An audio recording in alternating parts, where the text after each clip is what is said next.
Savage Wrestling Podcast with James Moore Jr. and Aaron Baker. Reach out, don't wait, there's no more time. Call out, God's way, floodgates and sky. What you say? Hey up, just look away from a cold hater. We're not late.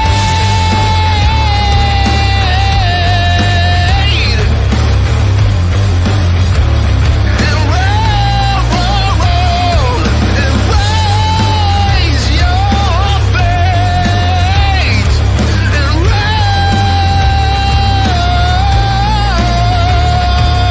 Fuck the IWC.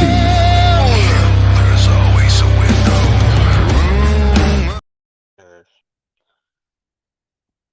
Hey, ladies and gentlemen, that's right. The Wrestling Otaku did not scare us away, contrary to popular belief. We just took some time for ourselves because picking on that fat motherfucker gets a little exhausting. And also, I've been very, very busy. Ladies and gentlemen, it is I, the one, the only, Aaron Baker, and I am not alone. No matter how many times I have thought of asking James to just let me do a solo show, I said, fuck it, and focused on my mental health. And I've been smoking a lot of weed in this week because I have had the last 2 days off, and I haven't done shit. But ladies and gentlemen, welcome to the show. Your host, the man, the myth, the legend, the man who hates Black Friday because he works at Walmart. You're everybody.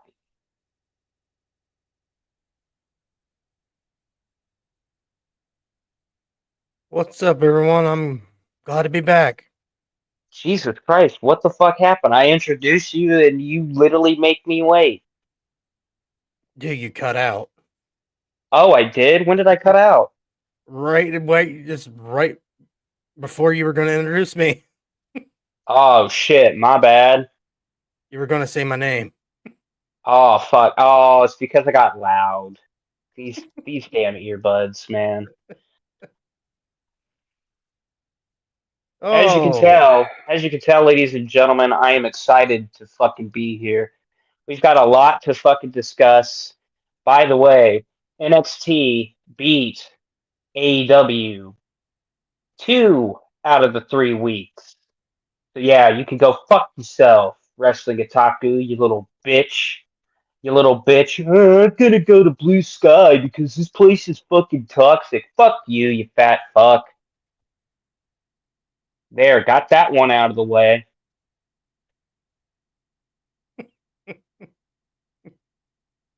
Here, I'm going to say this right now. We're not going to mention him since he's going to go to another platform because Twitter is too toxic. Fuck off. Twitter gives you everything that you want, son. They give you everything, and I mean everything. Do you realize I can open my Twitter right now and not even asking, I see tits. But most of the time, it's Elon. Most of the time, my fucking timeline is flooded by fucking Elon Musk because he can't stay off of his own goddamn platform. It's starting to really piss me off, and that's why I really haven't been spending a whole lot of time on X. Like, Elon, find a hobby. Being a constant presence on X is not a hobby. God, I'm so tired of it. It's either wrestling stuff, titties, and Elon Musk. One of those things I don't want.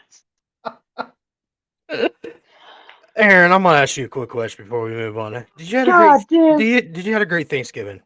No, I hate the holidays. Oh, kiss my ass. I was being fat yesterday, so fuck you. My sleep schedule's been so fucked since I'm so used to being on a third shift schedule. Like I've been awake since 3 o'clock in the morning, and I haven't went back to bed. So yeah.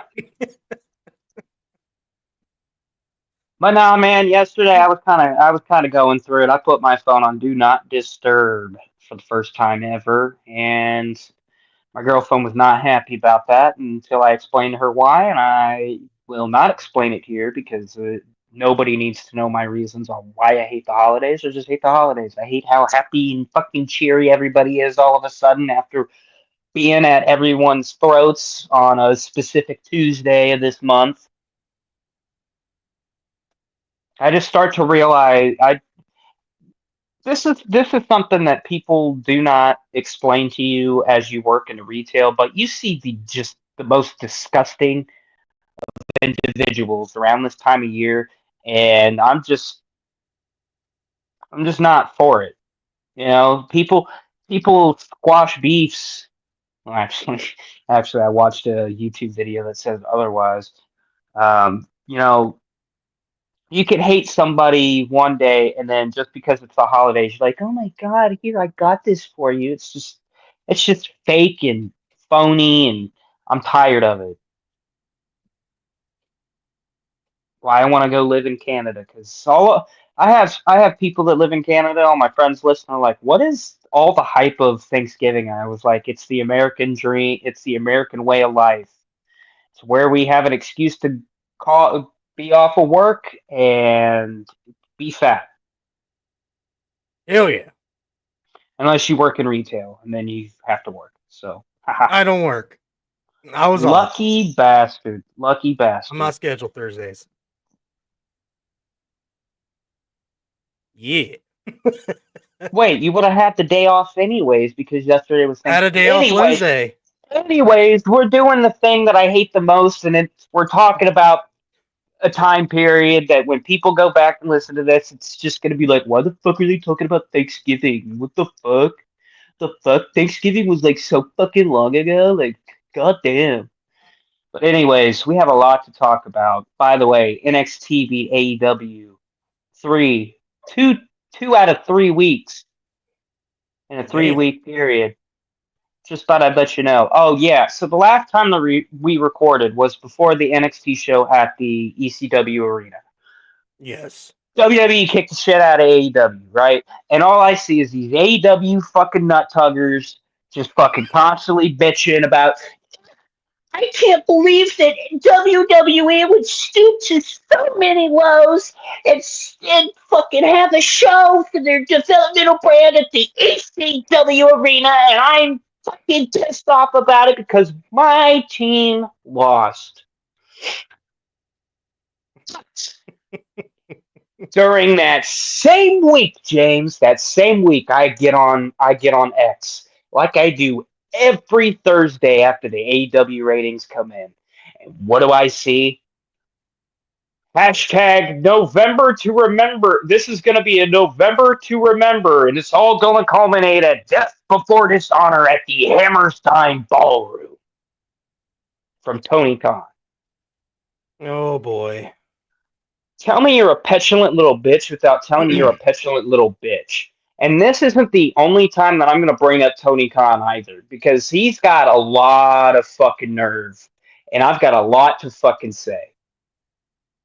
But I do believe that NXT beat AEW again this week, and quite honestly, I saw the shit, and I know we're doing this Continental Classic tournament, whatever the fuck. And I'm here to tell AEW fans that the next few weeks are going to be a real hard pill to swallow. Because quite frankly, as a I'm going to consider myself now a casual AEW fan. I wanted them to succeed. Now, I just want to see them at their lowest point just to see if they will cave under the pressure or if they will start to grow under the pressure. And they've started doing something recently that I've noticed. And it happened here in our home state of Ohio. They ended up canceling a show December 7th.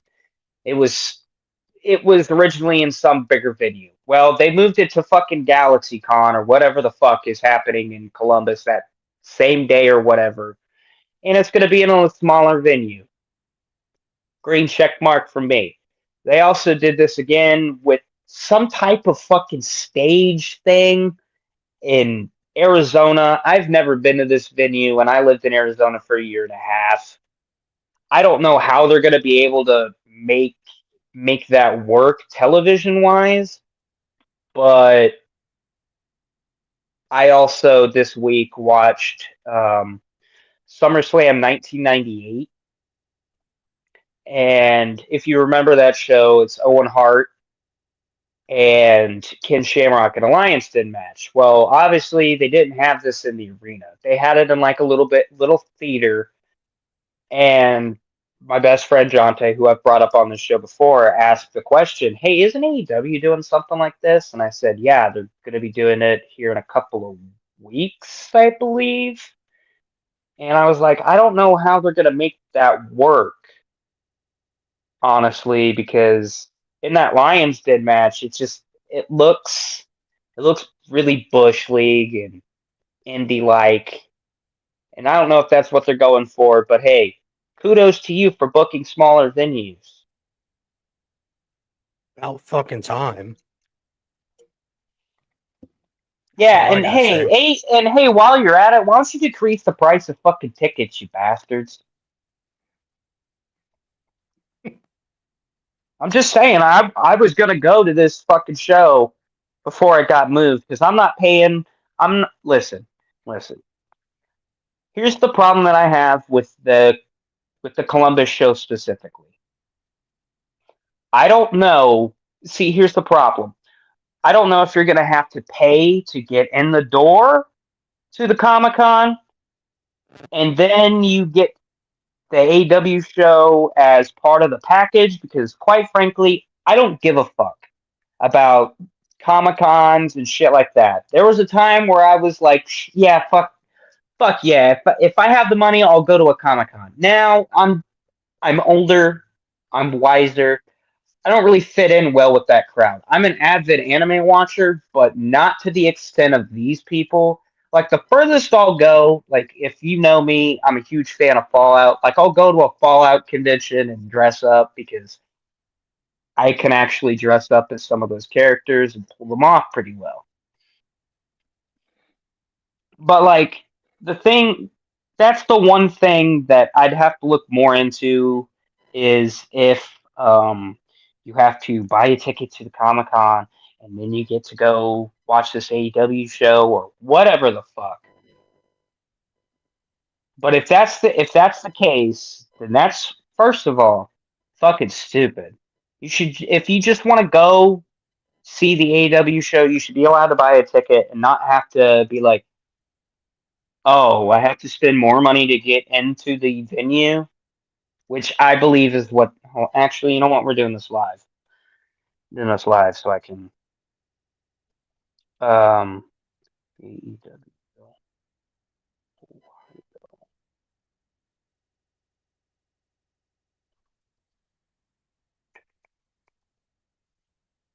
oh wow! Oh wow! Oh wow!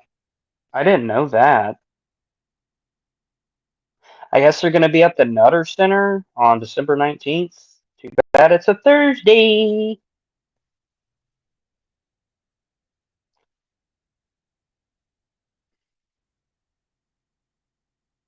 Okay, so so I hate to be the bearer of bad news, but I just went to the AW website and well, I searched AW in Ohio and took me to the AW website. I go to hit the buy tickets page, and wouldn't you know who won the pony? You have to. You can buy a general admission seat for $30, which is wild. Or you can get a second wave reserve seating for $50, and the first wave reserve seating is already sold out. So, yeah. But I don't know if you also have to buy tickets to get into the venue, which is what I'm trying to look up.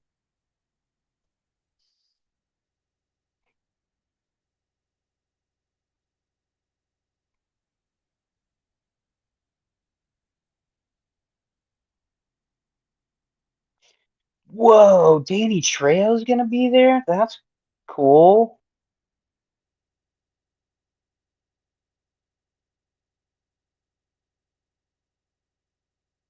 Gina Carano's gonna be there?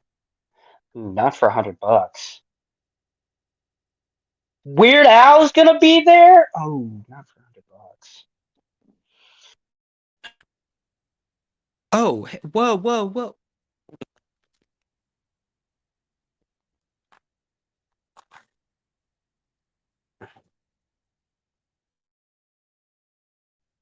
Okay, can you hear me?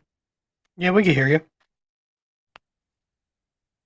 Okay, I was just making sure because my earbuds just decided to turn off. Sorry, I got really um invested, and I'm also in the process of trying to see which wrestlers are going to be there. Trish Stratus, Hayden Christensen's going to be there. Kiefer Sutherland? No way.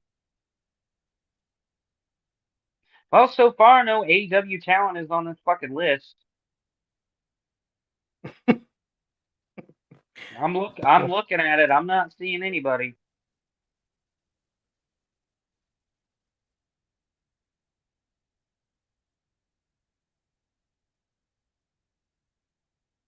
That's pretty sad.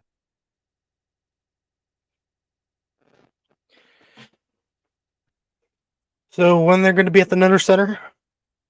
December 19th. It's on a Thursday. Why a Thursday?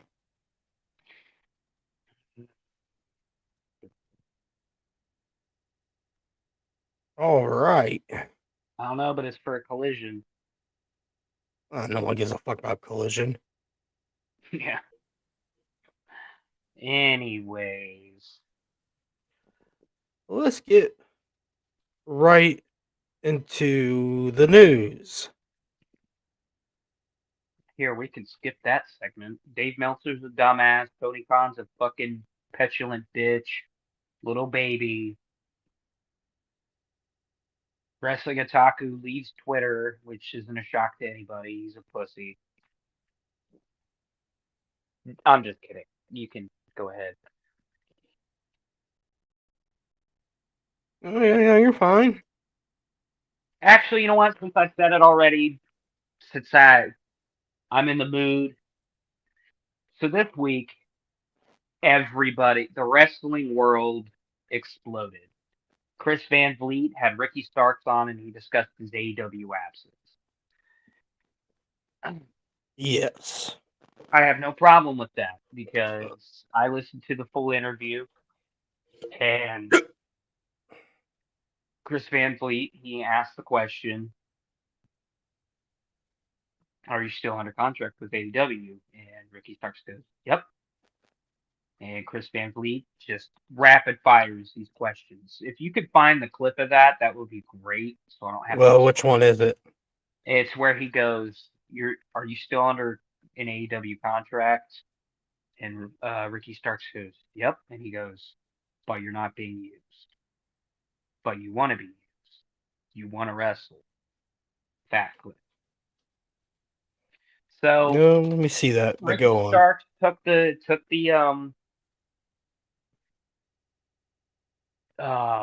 what is the word? Took the oath of silence basically, and was sipping on whatever he was drinking during these questions. And it answered the question, is he still under contract, which everybody knew that he still was. Just needed to hear it from his mouth. But in the middle of all this, he shows up at GCW and cuts a promo and says, "I'm not gonna sit at home and be froze out. I want to fucking wrestle and I want to perform." Which, by the way, I haven't talked to JD from NY. But if you want to go see Ricky Starks wrestle, he's going to wrestle for House of Glory still, as far as I know. That has not been canceled. But after this interview airs and is getting picked up with traction, right? It comes out that Ricky Starks is now no longer allowed to appear at the GCW events, as they have all been canceled by All Elite Wrestling. And this is all coming from these comments from Effie May, who's a wrestler in GCW, that basically said GCW is an independent promotion. We don't have a $40 million budget and a daddy who owns a football team to bail us out. I'm not quoting it verbatim, but that's basically the report that I saw. And then I also have seen the interview, and he basically said exactly those words. And Tony Khan, I have this to say to you. If you're not going to use the man, let him go. Stop being a petulant little bitch and a little baby. Because that's all it's showing you, right? That's all you're showing that you are right now. Is you're not allowing him to go work and make money because of what somebody said about your dad. Here, I'll find that video real quick of what Effie said, but Yeah, go ahead. but what Effie said, oh shit, I fucking had it too. God damn it. Fucking, I hate when it refreshes. Son of a fucking bitch. Ah, here it is. I found it.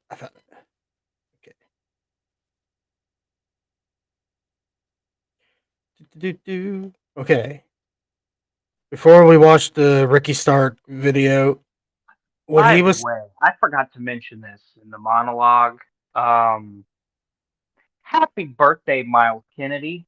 It's not his birthday today. It was like a couple of days ago. But happy belated birthday, Miles Kennedy.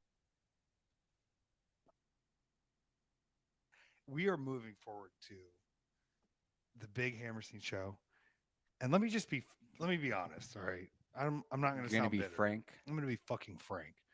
We announced the show. It's big. We're returning almost 3 years later to the date. Big time. And I don't. There's no way it's not going to make me sound like somebody could clip this and be like, he's being a jealous bitch. Not only like 2 weeks later, AEW announces they're going to do the same venue 3 nights. For them, it would be considered a smaller venue. Ring of Honor historically has used this venue. WWE has historically used this venue. ECW has historically used this venue. There's a lot of wrestling history in this venue. The current Ring of Honor is not what Ring of Honor was before. This Pause. is just kind of their AEW dark product. I understand. Kind of telling the truth.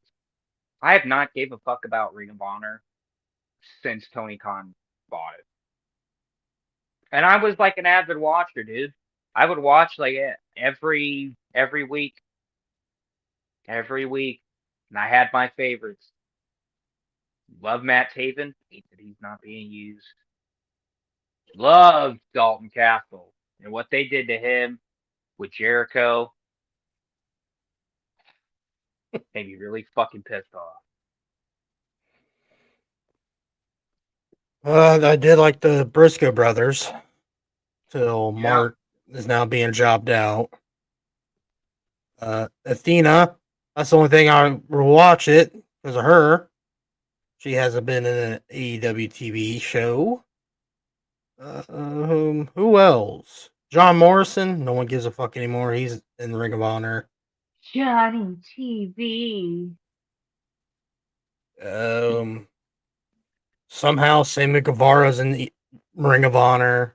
I everyone don't believe me. I think it's because of Mercedes Monet. Yeah. Ain't my fault the guy's a fucking dick in real life. Fucker cash and put a fucking show than fucking Mercedes can. Without getting it, without injuring himself or hurting someone. Facts. You know, you're right. Ring of Honor, ever since Tony bought it, he just doesn't give a shit. He just wants to buy it because it's It's a toy.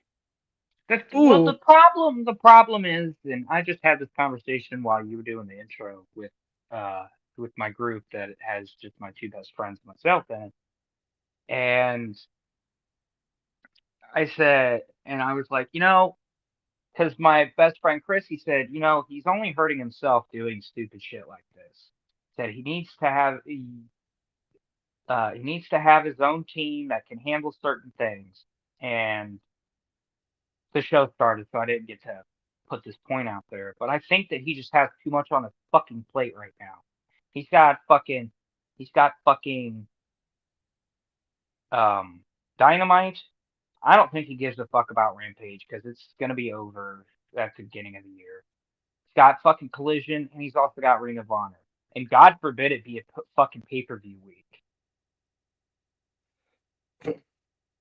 Yep. Like he has so much shit to do on his own, and it's just like what do you have to prove, Tony? There's nothing to prove. Like it's okay to say you need help. I It just would want to be know. nice of you to say that you need help because then they would shut up a lot of us that would be like, okay, he's finally admitted that he's gonna get some help. I just want to know if this really stresses him out doing all this booking and all that shit. I If don't you know. think I'm about it, 29 years old, and I looked at myself in the mirror this morning and I said, God damn, imagine if I was Tony Khan. this has to stress. This has to stress him out. Just him. Yeah, and the constantly being active on Twitter is really annoying. Does the fucker sleep? I don't know. Let me ask him. All right, let's play this video. And they want to do it. No, and it's I'm very dead exciting for serious. I'm tweeting him right now. people to do it. I don't understand why there's no exclusivity to wrestling. I guess we didn't negotiate it. But it's very confusing that, like, within the same month, y'all got to run the same venue as us. When for us as an independent, this is a larger thing. For you, this is a way to cover up the fact that a Ring of Honor pay-per-view right now could not sell out the tickets you think it could. And even asking Daniel Bryan to come back for the last big one you did in Texas to come to that show still wasn't that sold on. Still wasn't that sold on tickets. And this is nothing to the talent. I think the talent, you should take anything you can get. But also, y'all have no buzz, no draw. And we've been riding the lightning on having to actually run a profitable company for the past few years to continue existing. We do not have as much backup. I'll put it this way. My company, I don't run a company. Our company, GCW can't run on a $40 million deficit and continue to run shows. But some of us have the privilege of being able to run at a $40 million deficit. Brett doesn't own a football team? Brett does not own a football team. Brett doesn't have a dad who pays him to stay away. I don't want this to be a personal thing. Like I don't, but hey guys, you're not the only game in town. It's fine. I can't stop you from running venues. But in my line of work, when TNA Impact wanted to run center stage, GCW a month before and a month after were told we could not have those dates that we had secured before because it was competing with something they were doing. And now it just seems the game and the respect never goes both ways. And it's fine. We're not mad. Our people will be there. Our show will be great. We will show it out. But it isn't fun to see that, like, we're so out of ideas right now that the timing is that conspicuous to you showing up and doing that immediately after we announced that we're doing that.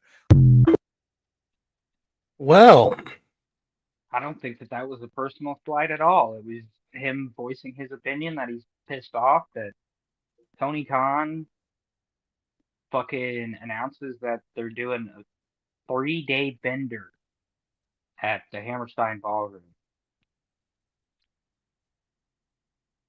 Like if I was a talent right now and I was in GCW, I'd be pretty pissed off. I'd be like, what the fuck? think about it. That's probably like the biggest venue they will probably run because GCW ain't really a big company. Nah, but they put on. I don't want to say banger Well, shows. I haven't really watched a GCW show. that's what I've been I don't told. I don't want to talk out of my ass and say, oh, they put on great shows, and then somebody comes back and goes like, have you watched their shit lately? It fucking sucks. I prefer not to watch their deathmatch stuff. Only time I hear I don't about know if I'm in the right state of mind. Like sometimes I'll go and watch like ECW, like early ECW stuff, but like when Raven was yeah. there and shit. Like I'll go and watch that, but like here's the thing, and I think Eric Bischoff has brought it up, and I think Jeff Jarrett's also brought it up. Probably Bruce and JR, and Tony Schiavone, and anybody else that I listen to.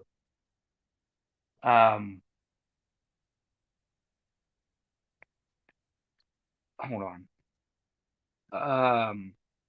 I had it and I just fucking lost it. All right, I got it. I got it. So TNA used to run a show called Lockdown, right? Every Yeah. match is a cage match. After the second, and I'm gonna tell you this because I've watched a couple of lockdowns. Um, After like the second match, I'm ready to see something different because everything has been done already, and that's like the deathmatch stuff. That's all I've seen of GCW so far is that stuff, and I already have a preconceived notion of, well, if I shell out real money, am I gonna get my fucking money's worth? Because I don't want to sit here and fucking watch some pay pay my hard-earned money for. Oh, actually, I lied. I didn't buy this. Never mind. Never mind. Don't want to get people in trouble. Um, like I don't want to shell out my hard-earned money if I'm not going to enjoy myself, which is actually, you know what, fuck it. Which is actually why I didn't pay for Full Gear because I knew I wasn't going to fucking enjoy myself. At the and we'll get into it. At the end of Full Gear, I was left with a bad taste in my mouth, and I was like, man, this is the worst pay-per-view they've done. And AEW does pay-per-views really well, really well. They get me to care by the end of 3 to 4 weeks of shitty TV. It's like it's an infectious disease, James. Like I want to hate on them, but it's like, man, that pay-per-view card does look kind of banger though. Till you watch the pay per view and you're like, And then I wow, that watch was the shit. pay-per-view and I'm like, where is that time that I'm gonna have back for watching that? Oh, Anyways, I don't even know how to word this question to Tony Khan right now because right now I have at Tony Khan. Do you ever sleep, my guy? This isn't a slight. It's just a genuine question. we're worried about you. I'm worried about your mental health. Health. Please take care of yourself. I want to see AEW succeed, but I do have a question you are. after he tweets out Tony. Oh, damn, that tweet didn't break the fucking. Usually I have a problem when I go to tweet somebody and I have a lot to say. It'll tell me that I have reached the character limit. They must have increased that then. Yeah. 'Cause that's a lot of characters. I'm used to my tweets being small. Okay.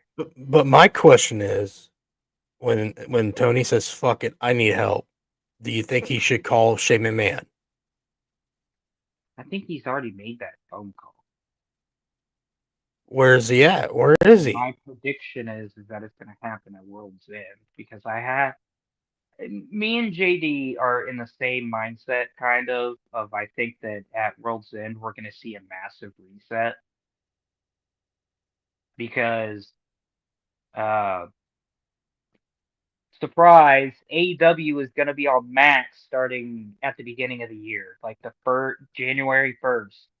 They're going to have a simulcast on Max. Speak of the devil, there's some titties on X. Anyways, um they did make that announcement at Full Gear. I don't know if they made it like before on like a Dynamite or something, but that's the first time that I had heard it. They're going to Max January 1st. They're gonna have this big simulcast event. What way? And this is my theory. Okay, this is my theory. What was the last big wrestling simulcast? I'm not even going to let you answer because you should know the answer already. It was the last Monday Nitro and Monday Night Raw. And what person was a part of that last big simulcast? Shane McMahon.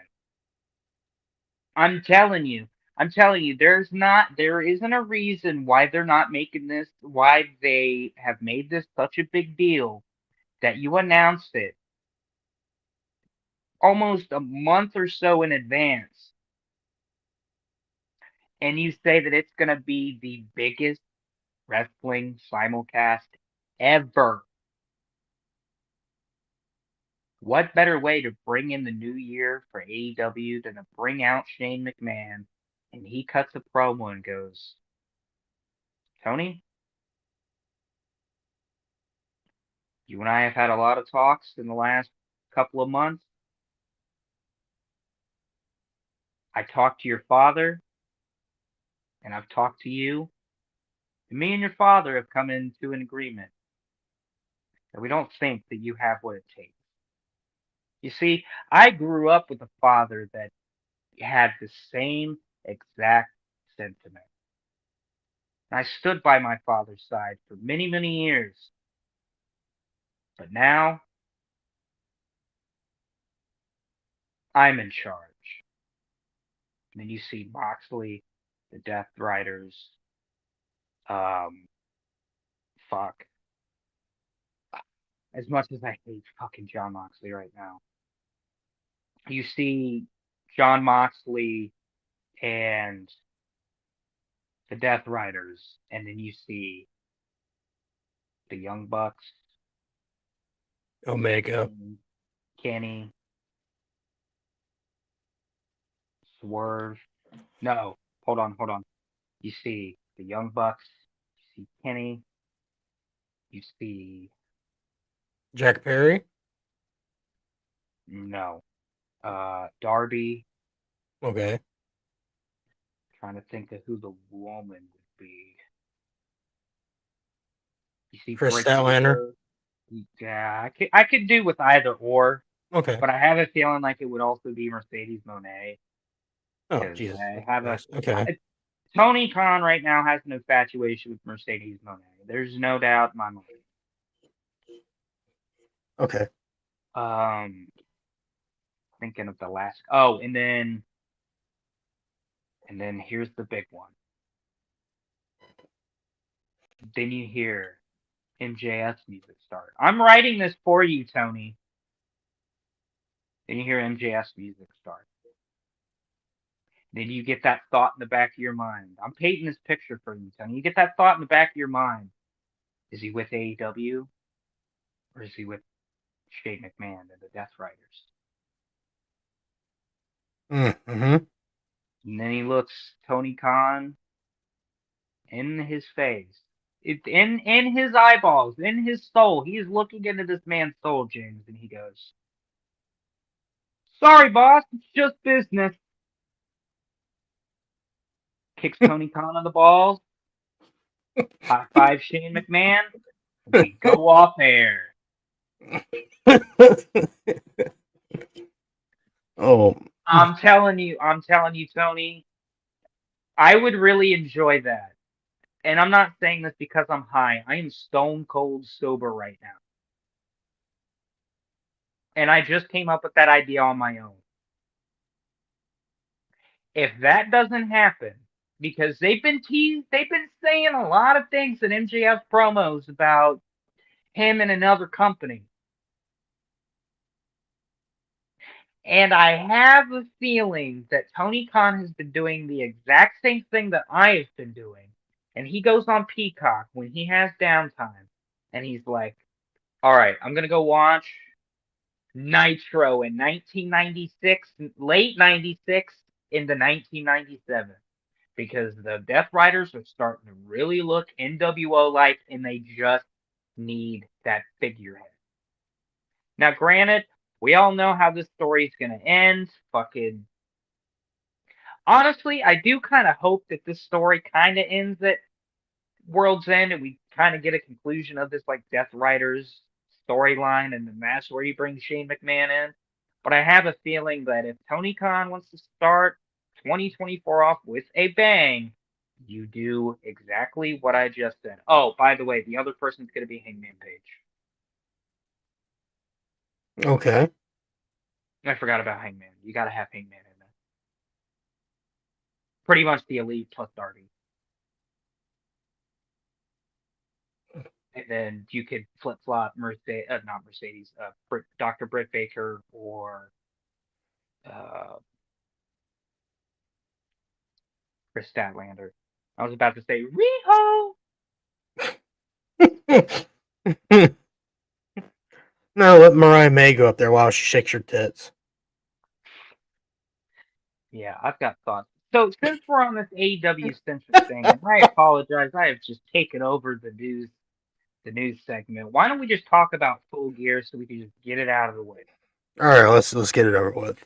Then we'll go back to the Ricky Starks drama. All right, so ladies and gentlemen, welcome to the news segment of the show of I Watched Blank So You Don't Have to. And today's subject of I Watched Blank So You Don't Have to. By the way, thank you, David Spade, for giving me that because I've been doing that for almost 15 years. Oh, Hey Joe, did you use the little scrubbing bubble thing? They clean the bowl so you don't have to.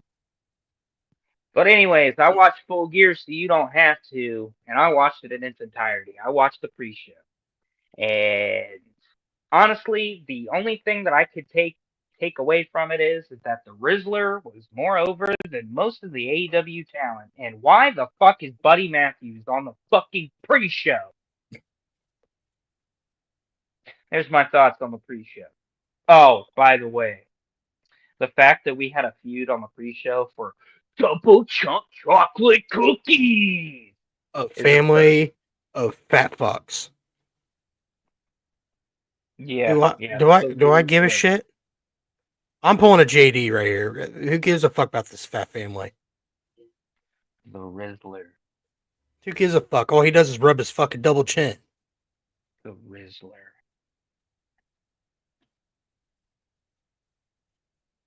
Big Boom AJ and what's the other Big kid's name? Justice.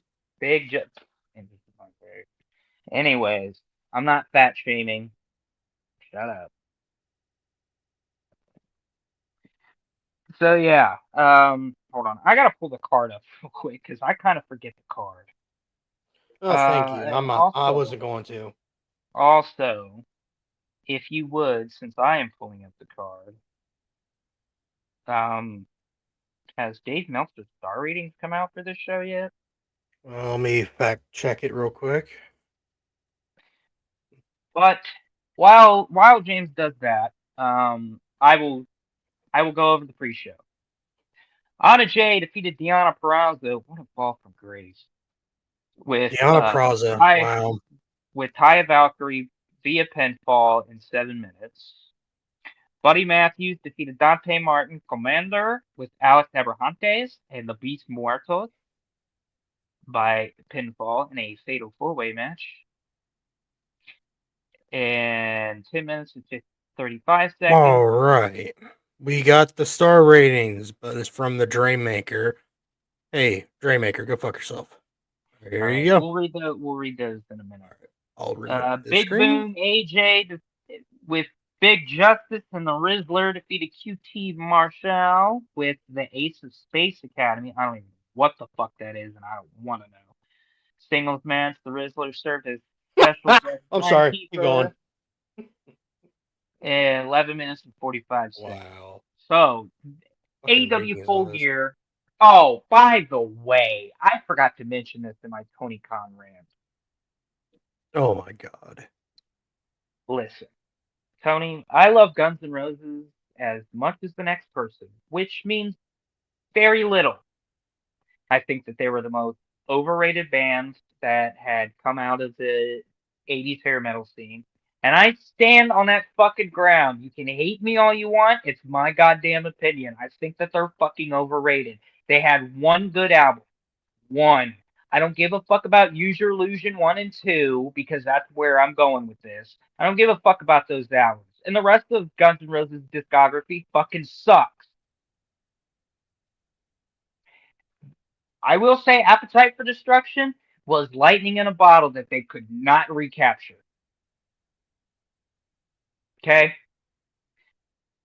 But I cannot stand the song November Rain. And Tony Khan has been milking that fucking teeth for the last 2 weeks. He did it for the Full Gear lead up thing, and I thought it was pretty cool how they used it. It was really nice, but I can't fucking stand that song. And then they used it again on Dynamite, and I was like, oh boy, here we go. We're using November Rain for everything. And I am so. Is this guy fucking obsessed with the goddamn fucking month of November? Jesus Christ. He's a fan of overrated things. Anyways, that's pretty fucking obvious. Anyways, so we kick off with the Fatal 4-Way Tag Team match for the AEW World Tag Team Championship. And Private Party retains, beating the Outrunners, Kings of the Black Throne, and the Acclaimed. Yawn. Now I have to ask you, what is the hype behind the Outrunners? Because Jonte asked me, and I thought that I had the answer, and I couldn't.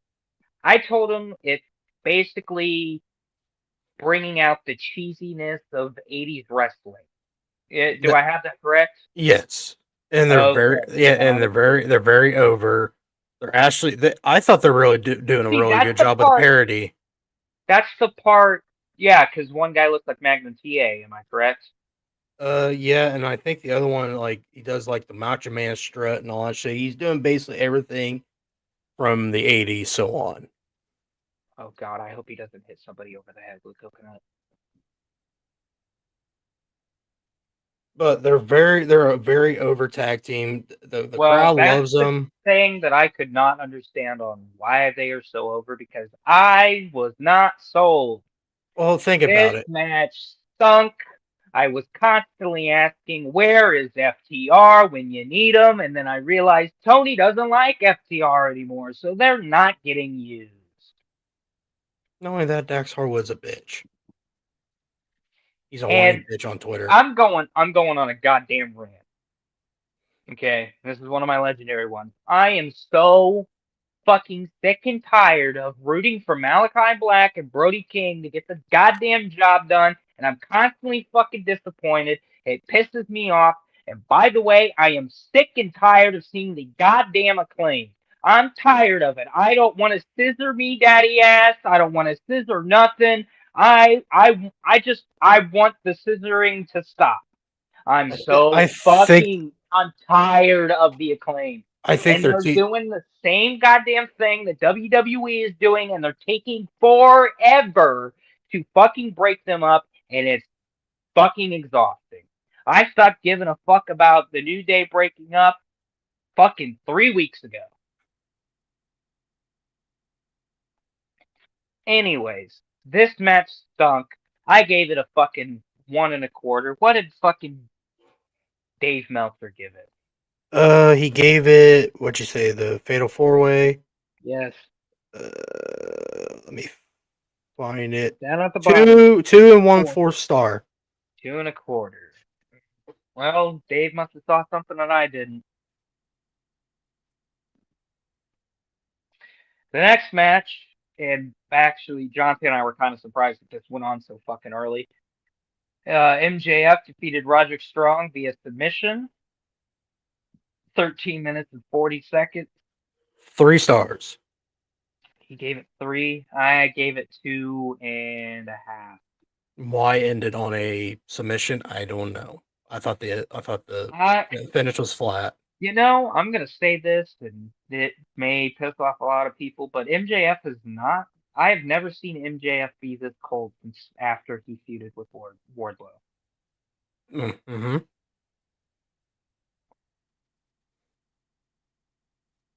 I will say, I think the line that he said during the match, it was, "When I'm not in this company making millions, making movies, your mom shooting your dad." Oh, he goes, "Shooting movies, your mommy shooting your daddy."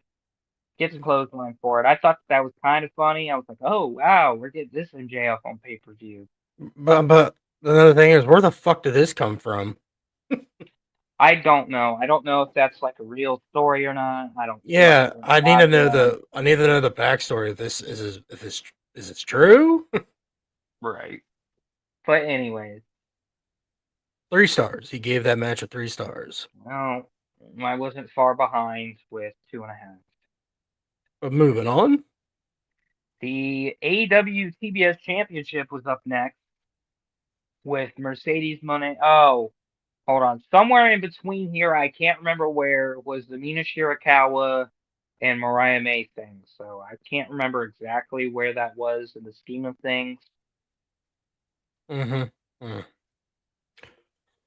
Oh, Boy, let me tell you, I love me some Mina Shirakawa. you go right ahead. Haven't seen the bitch wrestle, but the JD said this and it made me fucking laugh. They're my two favorite parts of AEW. Tits and tits.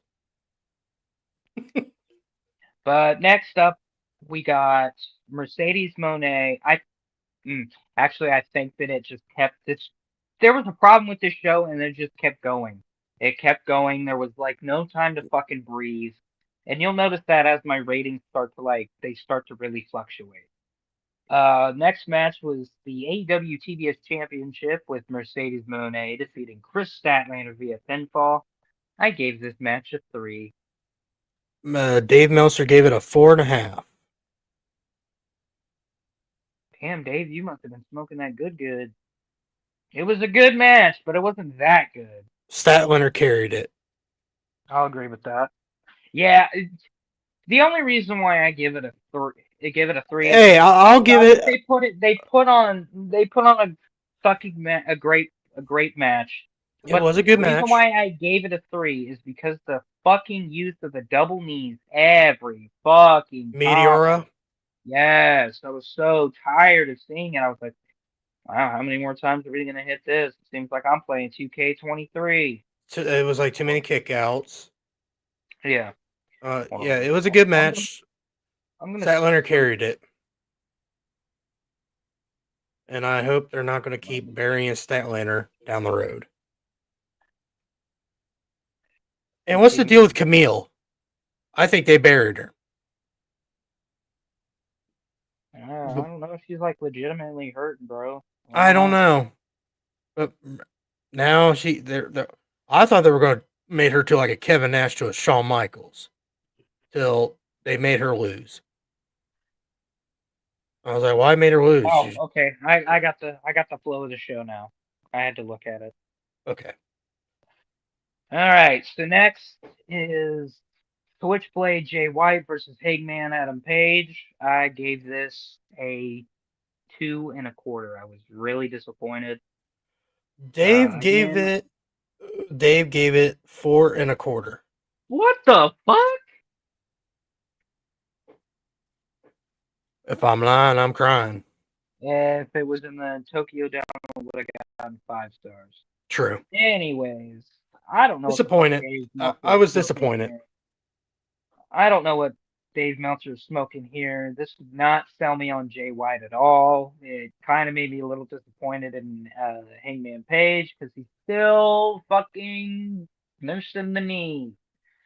He needs a little ump in his promos and shit. He The needs problem is that his promos hit a peak after he burned Swerve's house for me. And yes. how else are you gonna make me like, honestly, in that match, I hated Adam Page. I was like, that's vile. Uh, I'm sorry, guys, but Hangman is a no go for me. I just don't see him back as a world title pitcher. Plus, I've been needing it for like 3 months. they could have done something more with Hangman after Swerve. I'll agree with that. The shit after Swerve has been really shitty. Yeah, but they just they went flat on the faces on him. I don't know. Maybe it's the mustache that pisses me off. That fucking mustache he's growing. Goddamn, Dominic has a better mustache. Well, moving on. Next match, and this was my absolute favorite match of the fucking night. And we were talking about this off mic, but I told you, James, that this was my favorite fucking match of the show. I need to say this right now. Whether you like Will Ospreay or you don't, now is the time to appreciate what he is doing in the ring, because we're not gonna have Will Ospreay for very long. If he keeps putting on fucking bangers like he did with Kyle Fletcher, and he's taking these unnecessary risks with his fucking neck, we're not gonna see him for much longer. So appreciate him while you got him, because Can I say something before you go on with this review about this match? I just want to well, say something yeah. real Let quick. me finish this one thought real Yeah, quick. go ahead. Because I'm in the camp of I hated John Cena for the longest time, and I didn't get to really see John Cena at the peak of his powers I have. in 2006, 2007, because I didn't start watching wrestling until 2010. I hated that version of Cena, but go ahead. But yeah, I didn't really get to watch a whole lot of John Cena matches, and now that he's gone, it's just like, you notice the void of not seeing Cena on a pay-per-view. I mean, I've gotten used to it now, but it's kind of like we're getting into 2025 and we all know what's coming. It's the last ride of John Cena. Kind of Mm-hmm. sucks. But yeah, go ahead with your thought. All right. We're going to talk about. We did talk about the Fletcher and Osprey match, but I'm gonna say the truth. It's gonna shock Aaron. Osprey is growing on me. I said some bad shit about Osprey. He is what Tony needs to do. Osprey is right now your top babyface, right? Do not fuck him over. I like how he's doing with Osprey. I like how Osprey. I know. Goddamn. I like how Osprey's going. I love. He needs a little fire in this promo. But Fletcher, I like what they're doing with Fletcher. But for fuck's sakes, he is not the next Randy Orton. Shut the fuck up with that goddamn thing on Twitter. Because he wore trunks and he got Norton tattoos. It does not make him Randy Orton. Stop. That's, For the love of God. that's pushing it. Damn, Dreammaker was one of them. That's pushing it. There, no one can replica fucking Randy Orton. Nobody can lace Randy Orton's boots. I think Fletcher's a great talent. I love it that he changed his gimmick. Stop. Just stop with the Randy Orton comparison. He is not fucking Randy Orton. Yeah, I think that shit's stupid. Back to Will Ospreay, he is growing on me. Just a little fire on his promo, then I'll love him more. But I love this match. I thought this match was great. It's a match of the year candidate for me. Yep. Besides Drew and Punk at Hell in a Cell. Oh, yeah. But go ahead on your review. That's all I got to say. What was your what was your rating on this match? I gave this 4 1/4. Now 4 3/4 of a star. It was almost a perfect match, but I've given Will Ospreay a 5 match. You're gonna laugh at Dave's. Dave gave it 1, 2, 3, 4, 5, 5 1/4. Dave, I think you're overboarding because Will Ospreay's your little puppy. I can't really hate on Dave for it because Dave likes what he likes, and I thought that this was the match of the fucking show. After this, it just goes downhill. I know, but mine would have been 4.5. Yeah, it did what it needed to do for me because I was coming into the show wanting to be entertained, and It's just every time Dave sees a fucking Osprey show, he has to put more than a fucking 10-star match. yeah. It's not only that, I think Osprey's Alright. gonna get if fucking Osprey keeps getting this shit, I think he's gonna get so much heat in the back. Oh, how come fucking Dave gives you this kind of fucking match? That's fucking bullshit. I busted my ass, almost broke my neck for my fucking match. Oh no, bro. Oh no, bro. I don't know why you have an infatuation with me, bro. You ever notice Kenny Omega's really fucking hating Dave Meltzer now? Yeah. Next match, like you said, the fucking pay-per-view went downhill right after that. Hold on, you're missing something. Oh, what am I missing? What am I missing? Mina Shirakawa and Mariah May's Champagne Celebration. Oh, Or good was God. it? Oh, Jesus Christ. I don't know what Mariah May was shaking around. I saw what Mina Shirakawa was shaking around. What?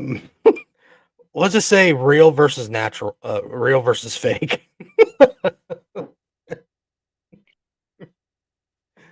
Oh my God. Which one had the fake ones? Mariah. It's the most stereotypical blonde girl way. I'm not trying to shit on Mariah. I called her AEW's answer to Tiffany Stratton. But Tiffany Stratton is more talented. But yeah, I can see it. Blonde, big boots. But one's a star, one's trying to be a. Yeah. Has she cashed in that bitch yet? Huh? Has she cashed in yet?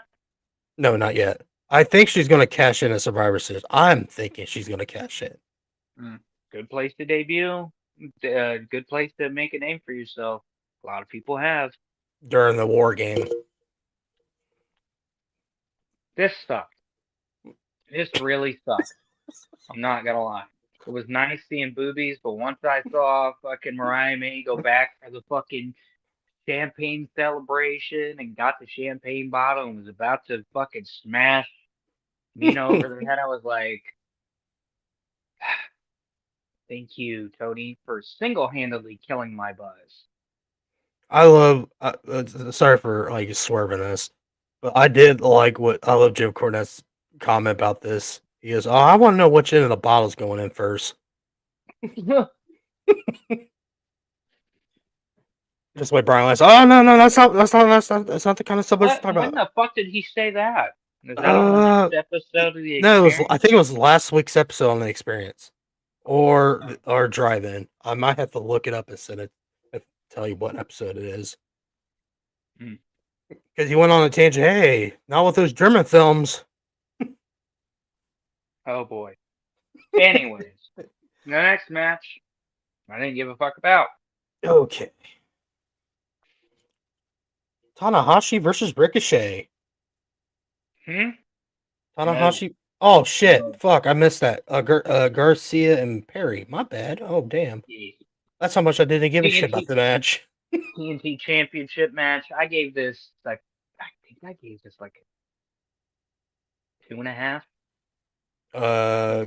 Dave gave it 3 and a third star. 3 3/4 of a star. I think I read that right. Yeah, I will say I did get into it like toward the end because my disdain for Jack Perry is just, I've been very vocal about my disdain for Jack Perry, and when Daniel Garcia won, I got excited. I was like, all right, good for you. But they put a belt on a generic creative superstar wrestler. I did say that. Joshua got a real good kick out of that. I was like, yeah, look at this fucking creative superstar. creative wrestler from 2K24. He's got a fucking generic ass t-shirt, generic ass boots, generic ass tights, generic ass look. Oh my god. All right. But yeah, I already knew that Garcia was going over in this match because in his entrance, they put a message in from his mom, and I was like, well, I already know he's gonna win there. And they gave this guy a lot of money.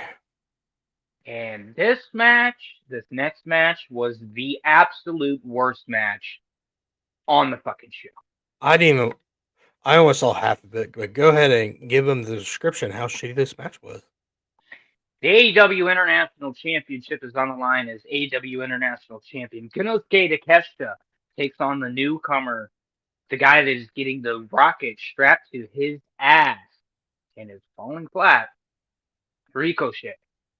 And the guy that argues with geeks on Twitter. Yeah, telling him to suck his dick. How weird. Okay. Anyways, this match had nothing going into it, in my opinion. It was just I never knew kinda this was a there. match. I didn't know It was just kind of, it got announced, or I think maybe Thursday,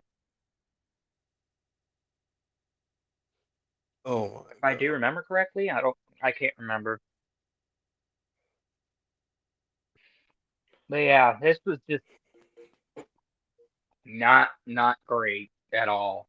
And my friend Jonte said this. He said, "Wow, Ricochet, you took a gamble on yourself and left WWE just to do the same shit that you were doing in WWE. How crazy! Lateral move." And I was All like, right. "Yeah, this might be one of the biggest fumbles of Tony Khan's career." And I made a statement while watching this show. Can we just not have Ricochet cut a promo? Because he couldn't cut a promo out of a wet paper sack. Mm. Dude's awful. Put him underneath the mask and just let him do the shit that he was doing in Lucha Underground and just call it a day. They gave this 1.25. Dave Meltzer gave it 4.25. Dave Meltzer was smoking crack. Now the next match, this was another match that sold me on the pay-per-view. Swerve Strickland takes on Bobby Lashley, who just came to AEW. The Almighty, the Hurt Business is the best thing AEW has going right now. Yes. Hands down. That's the one positive I can say, is that that's the best thing going, and it's only going to be inevitable that either one of the members of the Acclaimed and Swerve Strickland are going to join the Hurt Business. I'm telling you that right now. But what is your star rating on this match, Aaron? I gave this a 2. Just a 2? Yeah, Bobby did what Bobby was going to do. Destroyed He was him? going to dominate and destroyed Swerve, which I felt really bad for. All right. Dave Meltzer gave it 3 3/4 of a star. Okay. And here comes the shitty main event. I think Aaron's going to have a rant. I have been quietly paying attention to this storyline since it started because it's like a car crash. I can't look away from it. And me and John Terra in this camp that we feel that Orange Cassidy's time has really just passed him by. Should have gave him the strap 2 years ago when he was extremely hot. And this match is exactly what I was expecting it to be. It was just fucking Moxley just doing Moxley like things. Orange Cassidy would hit him with a big move. John Moxley just gets up like nothing's going on. No sells it. Fucking super Moxley. And I told you that I had a fucking massive rant. I could not, dude. By the middle of this match, I was just rooting for Orange Cassidy just be able to do something to John Moxley. And like there were multiple times where he would hit the orange punch and then his other move, beach break, beach breaker or whatever the fuck it's called. And I think it was on the last I can't remember. Yeah. Anyways, it was one of those and John Moxley just gets up, no sells it, and boom, done. Oh, and there was also blood. I didn't have in my bingo card that John Moxley actually wouldn't be the first person to bleed in his own match, but it was Orange Cassidy. But yeah, nah, This I'm one, just tired. I'm just tired of Super Moxley. here's my thought on this match. It sucked. I was like, fucking, I'm going to bed. Bit lucky. I couldn't I remember watched what I this on the did. fucking. I watched this on the Monday after.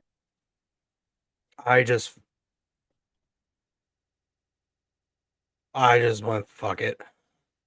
Yeah, but that's not all that happened. So fucking. Oh, yeah. The smudge finish, the shitty finish. I got a bitch about this. So here comes Christian Cage.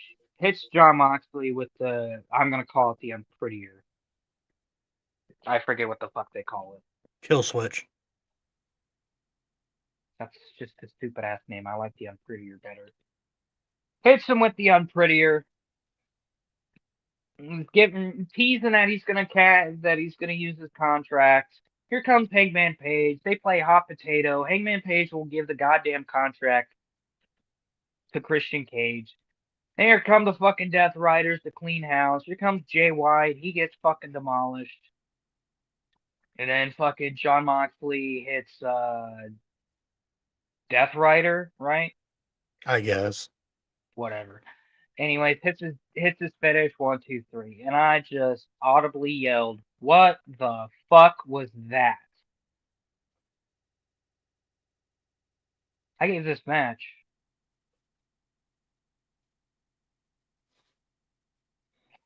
Please, John Moxley, do not come and find me for this, but it's your own fault. I gave this match a half star.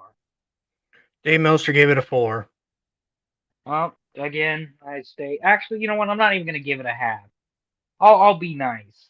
I'll be nice. 1 1/4. I didn't like this match. I already knew what was gonna happen. I knew Orange Cassidy was gonna lose because John Moxley is gonna go through almost the entire AEW roster and it's gonna beat them all. That was Full Gear, everyone. That was Full Gear. Yeah, yeah, it was. That was something.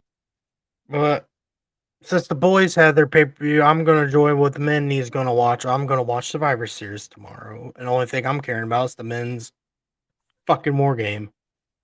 Eh,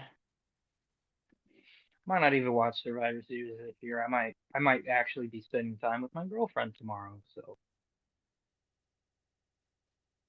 Oh, by the way, I forgot to also mention this in the intro. I forgot what today is. We are on the eve of the game. So if anybody from the state of, I can't even say it, that Michigan. state up north, I hope on Saturday it's a good game. It'll get chippy, but I hope that you are going to be able to handle the fact that you guys won the 2023 national championship and were almost bowl ineligible. How crazy is that? And you know what would be even crazier and would actually absolutely piss me off is if the NCAA is like, well, there's your punishment. You went 6-6 for cheating. anyways, fuck Michigan. Can't stand them little bastards. I don't know, man. I think they're gonna get fucking ass beaten. the way they played all year. They have no offense. Yeah, they showed improvement against fucking what was it, Northwestern or whoever. Oh fucking boy, beat it them was last- fucking Northwestern. Yeah. Well, we taught them Indiana Hoosier, who's fucking daddy there. Oh my god, I was shitting 30 on. straight wins. 30 straight wins. Can you believe that shit? And they came in thinking, "Oh, we're 10-0. We're gonna beat Ohio State." 10-0 means nothing if you play a bunch of nobodies. I've come to learn that. But you guys barely beat Nebraska and all that because they had a game plan against Ohio State. They didn't against you because they thought, "Oh, we're Nebraska. We can easily beat Indiana." Never underestimate your opponent unless it's Kent State.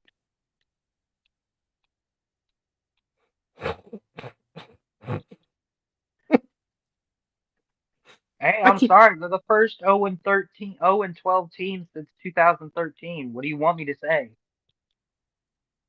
hey, they play their hearts out all year. Okay, I'm sure of it.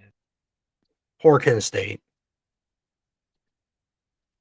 They play their hearts out. Unlike Michigan didn't. Unlike Michigan get beat by Toledo. I'm sorry, did I say that? That would be funny. And and everyone was telling that Ohio State didn't have really good schedule. Dude, we had Oregon, we had Penn State. Yeah, what's your excuse, bitch? We lost to Yeah, Oregon that by I 1 will, I point. will say that loss to Texas doesn't seem as bad as it does now. Like in the beginning of the season, yeah, that was pretty bad, but now seeing how Texas is and how they've been struggling, they got a big game this week against Texas A&M. Gonna be a wild end of the year. But when we I'm just do beat hoping. Michigan, Oregon, I hope we have the same game plan how you beat Ohio State last time. Because it's hard to beat an opponent twice. Just saying. Well, here's the thing that I'll say to you, and I'll say to everybody else that watches college football. Ohio State is not the same team it was when we played Oregon on October 12th. But boy, their defense picked up They're ranked past first few weeks. in all of college, first ranked defense. And the way we spanked Curtis Rogue in Indiana last week, it was fucking hilarious. Good shit. All I can say about Oregon, keep your one eye open. Because you don't know if Ohio State's going to play like that again. Payback is a bitch. It is a bitch. It is a bitch. It is a bitch. We had to show a fucking point on a 10-0 fucking Indiana that against, like Aaron said, nobodies. Bunch of cocky fuckers. Basically, when fucking Will Howard even shut up the fucking coach from fucking Indiana. Google it. Everyone knows, but Google it. He came from a shitty fucking program, James Madison. Hey. It's a shitty fucking program. Hey. I demolished him on fucking games all the time on Heisman. Hey. We will not have James Madison slander because he got them to the promised land. They used to be an FCS school. Now they're in Division One. Congratulations to James Madison. But yeah, I do agree. They do suck on the game. Ooh, one good fucking year. Then he fucking dips to go to Indiana. Hot name. Gotta go when gotta strike one when it's hot. You could at least pick a better school. That depends on what he gets offered, you know. Could have went to Michigan.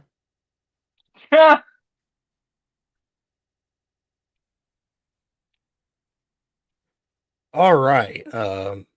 We're getting back to the Ricky Starks drama. I did find that Yeah, video. I forgot that we were on that. So yeah, I did. Yeah, I did find the video on the Chris Van Fleet.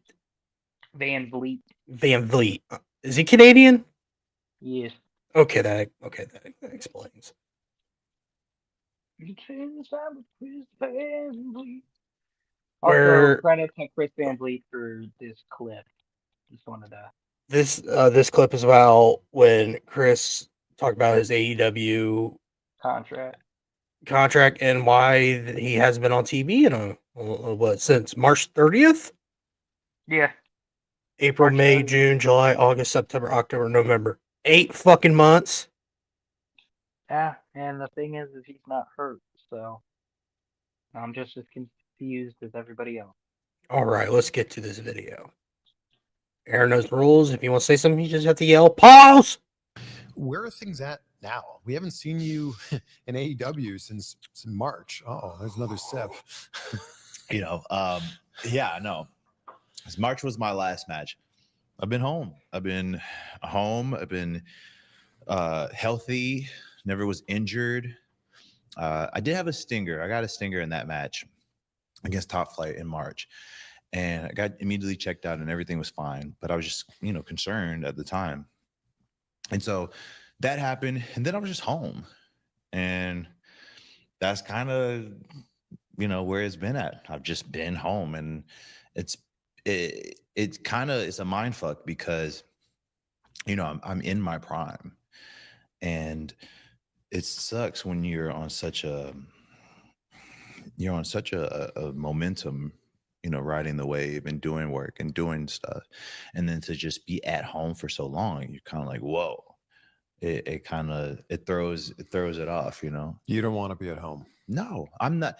I am not meant to be at home. I'm not meant to be a homebody in this current phase in my life. I'm not meant to be just chilling at home, and doing not the thing that I've been busting my ass to do for the past 13 years. So are you still under contract with AEW? Yeah. But you're just not being used? But you'd like to be used. You want to wrestle. What's going on? Beats me. I could have 1,000 theories about what's really going on. The fact of the matter is that if I don't have a definitive answer, I can't just make up an answer for people and just assume. You know what I'm saying? Would I love to know the exact reason? For sure. Do I have speculations about why? Absolutely. But that does nothing to speak on things that I speculate does nothing for the situation, right? So I think it's just a matter of it sucks. It's been a very cold day here in Austin. It's been a very cold day. It may have been cold for the past 9 months. I'm not sure. But thankfully, I have a sweater, and I'm always ready to keep the warmth going, All right, Aaron. What's your thoughts? Makes me fucking sad. Really makes me fucking sad. He just wants to wrestle. He just wants to do his fucking job. The dude's in the prime of his life, and us wrestling fans will look back at this time when, listen, Tony Khan wants eyeballs on AEW, right? Right. So why not give something that the people want? And that being,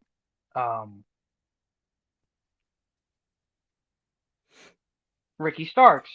Do you understand how many people you would satisfy and how many haters you'd silence me for sure.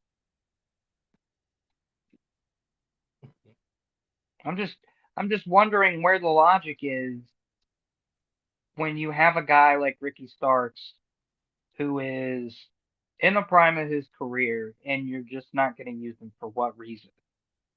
There has to be a reason. And I'm not gonna accept no bullshit answer of, oh well, I just couldn't think of anything for him for fucking 8 months, almost 9 months.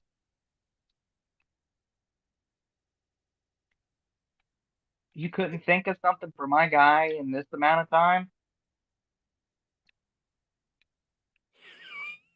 Oh my god. It's fucking nuts. And then I've already touched on it, but the thing with the GCW stuff, like, bro, just let him get his name. Let him do what he wants to fucking do if you're not going to use him. Like, if you're not using him, let him go.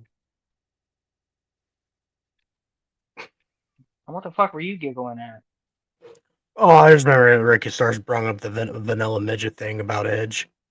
That's what I was Oh, laughing about. Yeah, he did. I'm black, you idiot. He thought about saying that, but go on. There was another. I got another clip. Ricky's. Okay, let me. Oh, if it's talking about the thing with the WrestleMania thing, yeah, he goes into that too. Huh? The Oh, WrestleMania when he thing was with where he was with Cody at WrestleMania. and the Royal Rumble. Yeah, What about it? I guess he talks about that. Oh, okay. Hold on, real quick. I think I see. I did found the clip. How about that? Yeah, I mean, it wouldn't be hard. I was about to say it wouldn't be that hard to find because it's one of the other things they've got talked about. All right. Ricky starts on visiting Cody Rhodes at WrestleMania 40. People saw it was so weird that backstage footage leaked of you visiting Cody at the Royal Rumble last year, right? Yes. Yes. You know what's funny about that? You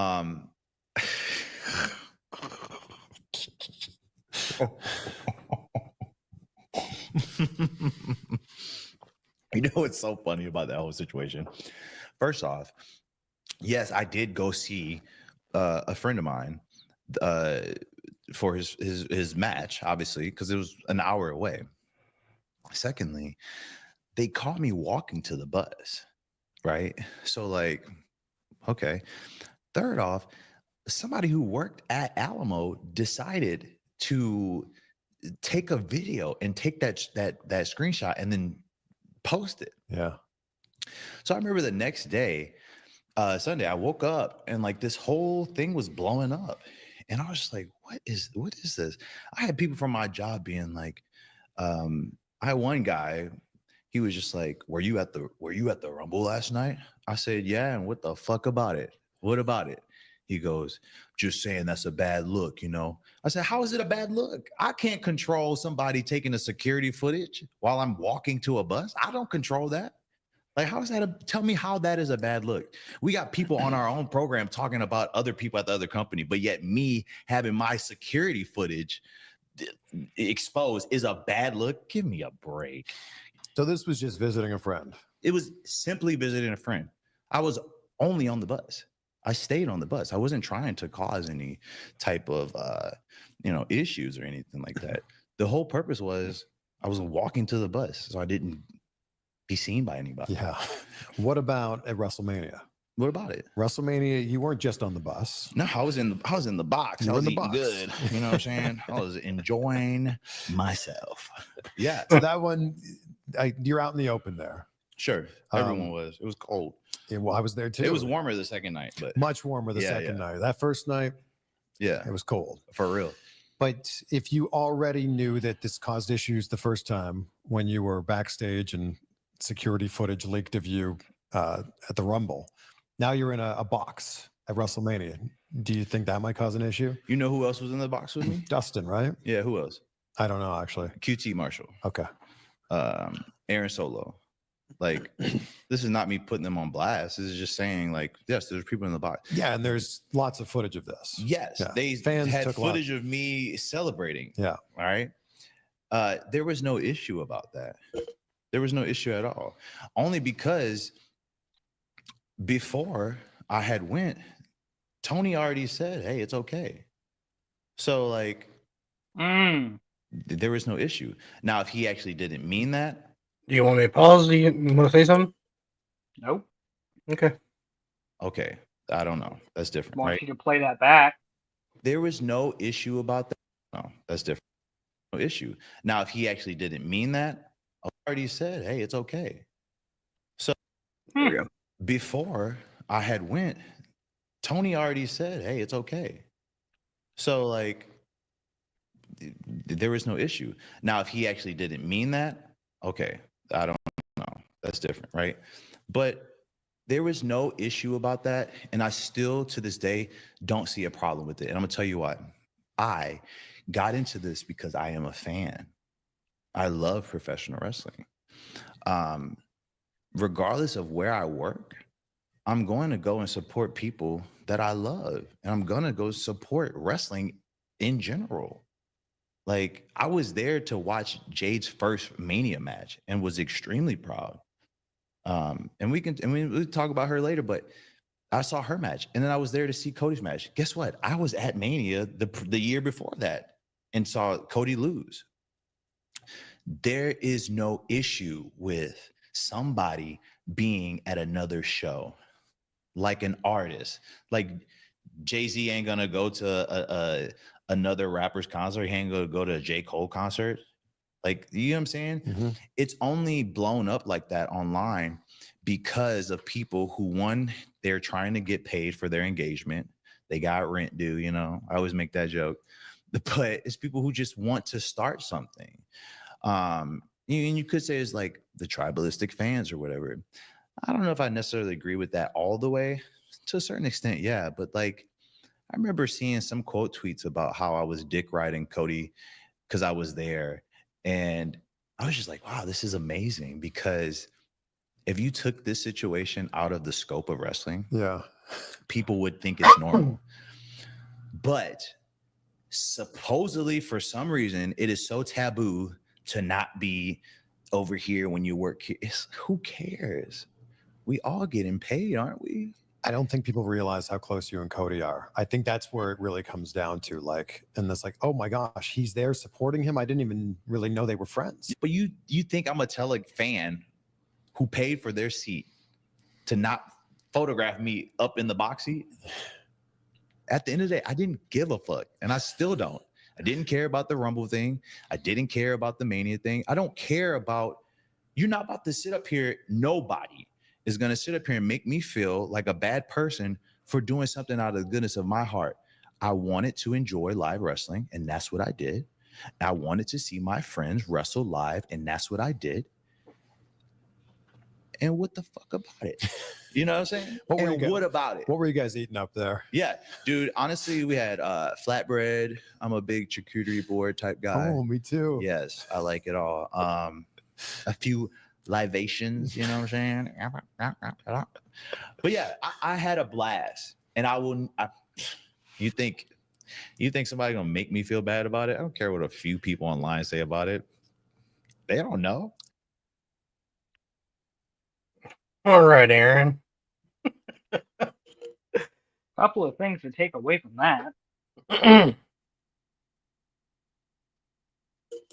Just a couple. Just a couple. So if Tony Khan had told Ricky Starks that he's allowed to go to the Rumble or WrestleMania or whatever the fuck, then whatever anybody else says doesn't fucking matter. And quite frankly, I never saw a fucking issue with it. I was like, oh shit. I was like, maybe he's like, you know what, my contract is coming up. But I didn't know that him and Cody were that fucking close, so. And I still don't see a fucking issue with it. It's just, to me, it's just a big nothing burger.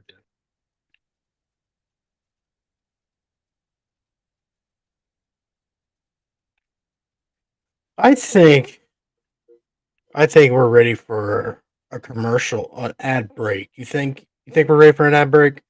Yes. All right, guys. We'll be back in a few. We're going to play some clips for our lovely sponsors.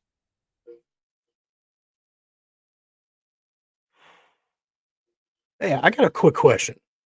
Yeah, This is your host from Steppers Wrestling Podcast, but I gotta ask you a question. Are you tired of, feeling jitter and always crashing after drinking a Monster, a Raw Star, a, uh, a Ghost, a Prime, Red Bull, you name it, all of them high dollar energy drink, and you just want a cleaner energy? But don't worry, since our good sponsor here from our good buddies at W Energy, where it is a second alternative, where it's cleaner and all that stuff. Let's go through it. They have sampler packs. They have, new flavor. They got a Palm Blum, Grandpa's Denture Water, and Purple Dub Sauce. But don't worry, that's not their only flavors. They got other flavors. They got a mystery. They got Calio Cream, Push and Bunch, Big Energy, Tears, Beach and Peach, Dragon Egg, Galaxy and Dub Sludge. All fantastic flavors from a cleaner alternative energy where you don't have to crash and jitter. They do have a some bundles. They got mystery bundles. They got 5-tub bundles. They got a hydration. They have hats. They have liter cups. They even got them in sticks. They're energy drink sticks and sticks. You can take it to go without taking the big tub with you. They have new cum shakers. Really cool. I love the Joker shaker. I like the Joker, the green smiley anime. They even got a frosty shaker. They got blood shaker. They got even a steel cup. New stickers. They even got a double bag for some god over it. Oh, they even got a white cup, and brand new shirts. They even got sweatpants. Even their energy drink comes in cans. But thanks to this, I would love to thank W for being our sponsor for today. And on our home, where, you want cleaner energy, go with W's. But we do have a code from this fine place of W Energy. Get 10% off by using the code Savage Pod. Please go get you a tub, man. It's a really delicious. I even bought Calio Cream. That is a orange cream mango flavor. Fucking delicious. Please use code Savage Pod for W's Energy. We are back. Hello.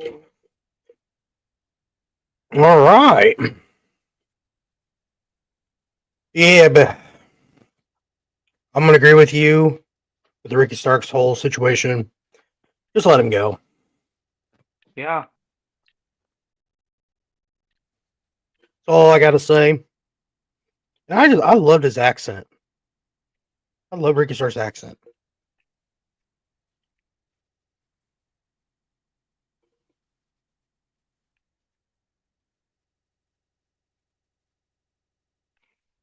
Other news.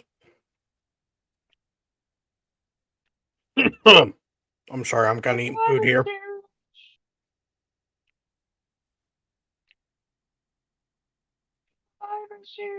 Kate from Fightful.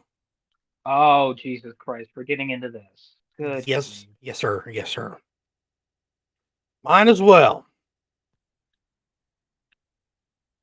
Kate from Fightful had a really how you say this, Aaron? A really Stupid fucking question. that. And Bobby Lashley just shut the bitch up. Here we go. Next question. Also, the final question. Hi, Kate from Last Fightful. one. You guys seem very motivated to find gold here, and I just wanted to ask what it was like to come into a company and see so many black champions, and what it meant to challenge right off the bat, essentially, a former black world champion.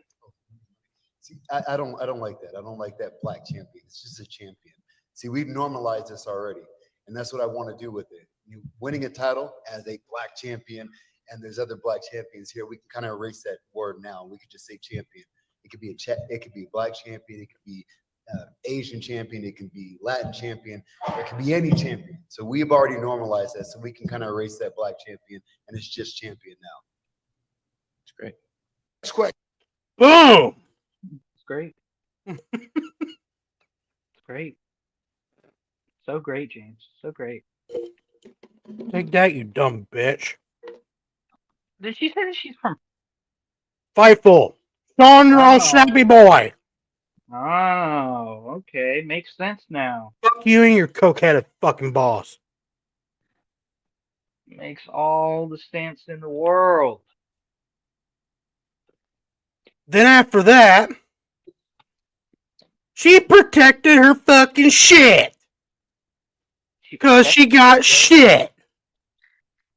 Protected her shit. She took shit into the face. What do you mean she protected her shit? Did she put it like in a grocery She bag? put her shit on private so no one could fuck with her. Mm. You That's dumb a bitch that cunt. Don't stand on business.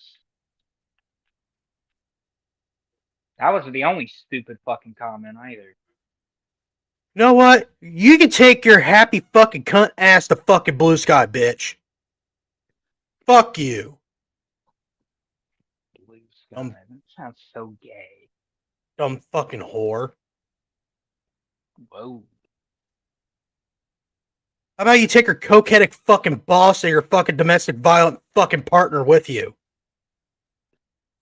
Fuck Fightful.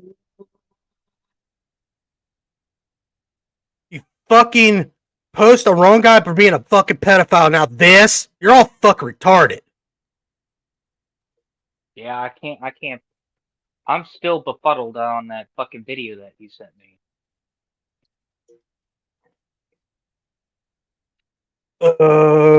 Yeah, that's right. Hold on, let me find the other one.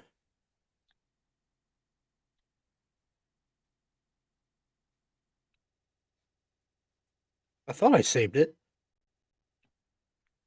It's Yeah, hold on. I'll find it.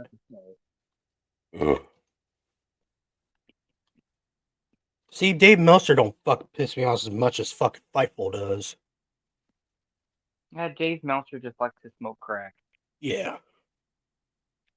and give shit ratings that they don't deserve.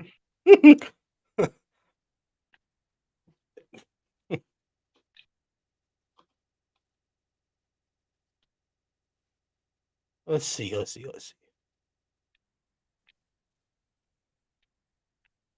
Okay, I think I found it.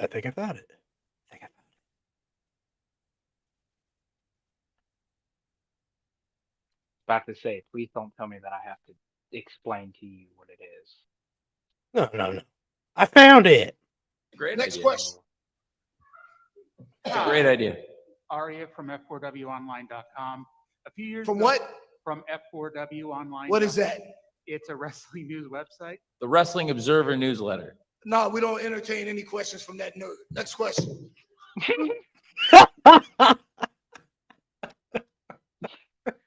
It's the Wrestling Observer newsletter. We don't want to talk about that fucking nerd. I don't want to answer questions from that nerd.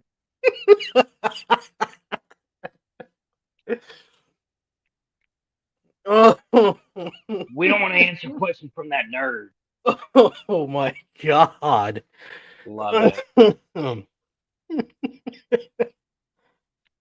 See, sometimes Tony's media scrums are fucking entertaining to watch, but what MVP and fucking Bobby Lashley did, that was fucking great. They want to be legitimate stars. Don't ask them stupid questions. Right. Stupid fuck. Stupid fuck. If you guys want to know why I said Blue Sky, it's a Twitter alternative. Oh. An alternative. It's kind of like an AEW alternative for all of these toxic fucks on fucking Twitter. Oh, you mean like Wrestling Otaku who got his fucking women's panties in a bunch? I guess. I guess. I don't know what Well, happened. I just remember seeing this. I remember seeing this tweet saying I'm leaving Twitter. I about fucking commented. Thank you. Well, We wanted you to leave. A wise man once said, and this wise man is infamous in wrestling history. Wise man once said, "Cry me a river."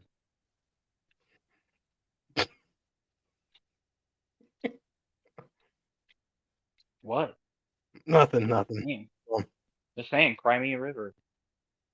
It's real glass. It's real glass. Cry me a river. No, that's all I could hear in my head was Jack Berry's voice. Cry me a river. It's real glass. Cry me a river. If y'all don't like this shit, CM Punk just beat your ass. Cry me a river. if you don't like how me and Aaron say shit on our show, even though we don't really, don't listen. Yeah. But Wrestling Talk, if you were butthurt over our episode about you, even though I had the greatest, it was the greatest episode name ever, till Aaron screenshot. He's like, dude, what the fuck? Remember? Oh, yeah. Wrestling Talk, he likes to sniff women's panties. No, is where the best reviews women's panties. Get a real life, you fat fuck. Yeah. Yeah, I had to have James change that real quick. I didn't change it. Still fucking there. Oh, God. Fuck them. Fuck him. Dumb bitch. Stupid little bitch. 2 + 2, not knowing what the fuck it is, bitch. Our saga with him is over. We win. We win. You sound just like him. We win. I won. We win. I won. Well, that sucks.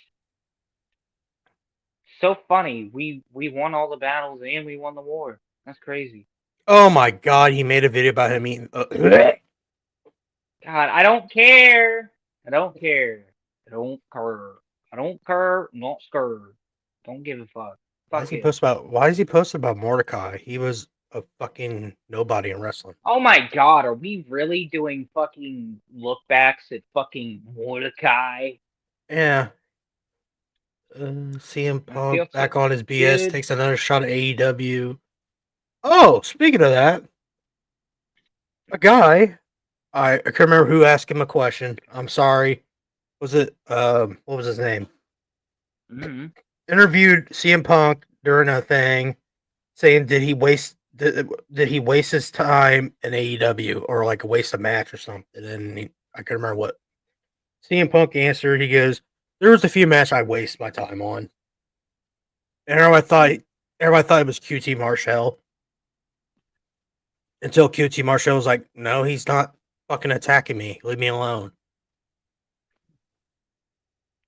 Oh, I could just see all the AEW fans as soon as that clip hit the internet. Everybody's like, oh, he's talking about QT. Oh, and then QT's like, He has a video about him, about Speedball Mike Bailey expected to sign at AEW.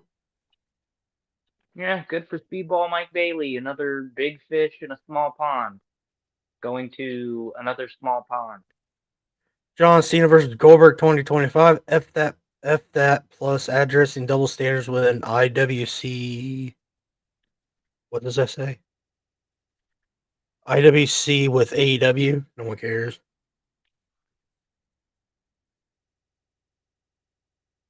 Hello, everybody. I'm the Wrestling Otaku back with another Cube review. I just got a $500 DoorDash order. You're about to see me stuff my gullet. He just made a video 17 hours ago about Oklahoma. You mean the Ferrara thing? Yeah, Oklahoma F for our WCW debut, the silliest, goofiest bad gimmick in WCW history.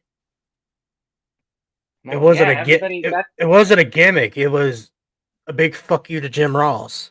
Yeah, that's a friend. Oh my god, Aaron, don't. Staff report. Let's go over our slobber knocker. Hey, have any of you tried JR's barbecue sauce or the main Did he event do that? Did he mustard? actually do that? Did he actually do that in WCW? No. I thought he had a legit I bottle of think fucking JR's I think barbecue sauce. nah, it was probably knowing WCW's budget, it was probably like Tubbs or something. What? I just thought of like the nastiest barbecue sauce. Like, what do you want me to do? What brand? Tubbs?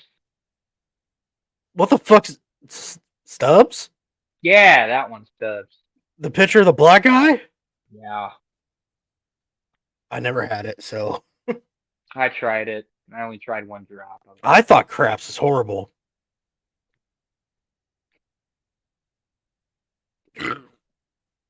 Calling out the IWC idiocy. He spelled it wrong.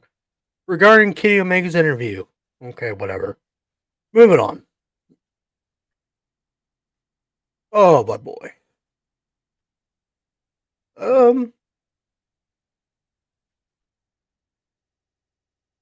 Here we go.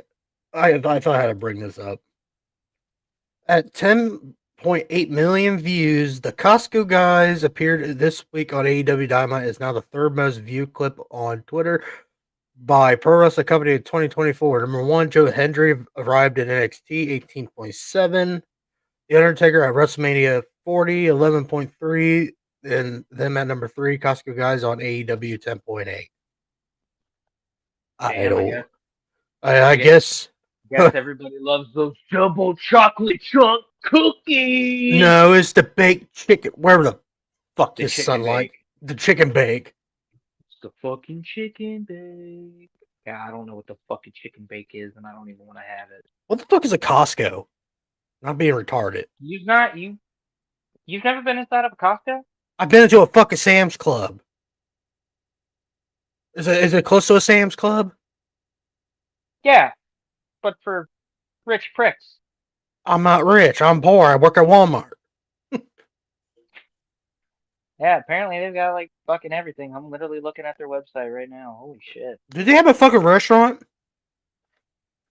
Hold on. I've been hearing so much bullshit about Costco hot dog and all that shit. Oh, damn, there's a Costco all the way out in Centerville. Might have to go and figure out what the fucking hype is about it. We might need to make a video. us discovering a fucking Costco. Fucking disgusting. Us discovering a Costco. So this is what it is, huh? We just walk in there like we're a bunch of rednecks. Go like, wow, this really is fucking Costco, huh? Remember, Hey, we're from the South. We're from fucking the south side of Ohio. Yeehaw! Never been to a goddamn Costco in my fucking life. Even though I think Centerville is probably further south than that. Is it? I thought it was kind of further north. Is it by Dayton? Hold on. Centerville. I've always thought it was closer to Give a Dayton. damn about fucking Centerville High School. Oh yeah, it is further south. It's south of Dayton. Yeah, that sucks. Guess I'm not going. South of the ghetto.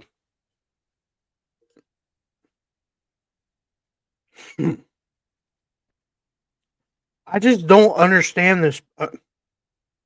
They're on TikTok. Okay. Okay. Fucking take it. Oh my god, we might actually have to do that. So I could be like, all right, thanks to Big Boom AJ for making me want to eat these fucking double chocolate cookies. And my honest review of them is that they are fucking trash. We need to do that. These things are fucking trash. Not really a big fan of chocolate chip cookies anyways. I hate this fucking thing. I'm more of an oatmeal kind of guy. Oatmeal raisin. That's my cookie. Snickerdoodle, buddy. Oh, okay. Love me some soft Snickerdoodles. Snickerdoodles. They gotta be just right. They gotta be made just right. They can't be fucking. They can't be hard at the because I'm losing my teeth as I get older, so I can't eat like fucking. I can't eat really hard cookies because they have to be like soft. I'm turning into an old person, unfortunately. Hey, you're getting older than I am, and I'm older than you. Stress will do that to you. Big Just is more like big diabetes. Oh boy. Okay, listen. Listen. Let's not attack the Costco guys until we see what the hype is Fuck about. them. Because listen, I've been They to a got snack club no, fuck before. this, because they got rich over fucking eating goddamn fucking food at a fucking rich prick fucking store. Fuck them. Costco. Goddamn. If I could get rich off of eating food from McDonald's deli, not McDonald's, Walmart deli, I'd be a millionaire. Walmart would be begging for me to come back, and I'd just be like, nah, I'm good with a paid partnership. The Rizzler, more like the Twizzler. That's what JD said. I had to bring that up. The Twizzler, More like the stroking his Rizzler. double chin. What the hell is a chicken bake? You know what made me laugh? His fucking co-host, what's his name, Jesse. He was like, "So I don't get this gimmick." And JD's like, "It's not a fucking gimmick. It's a real life." Yeah, it's from fucking TikTok. They're from fucking TikTok. Look at this fucking asshole. He's eating a fucking double chocolate chip cookie. Dude, him and I can do that fucking voice, but he does it so much better.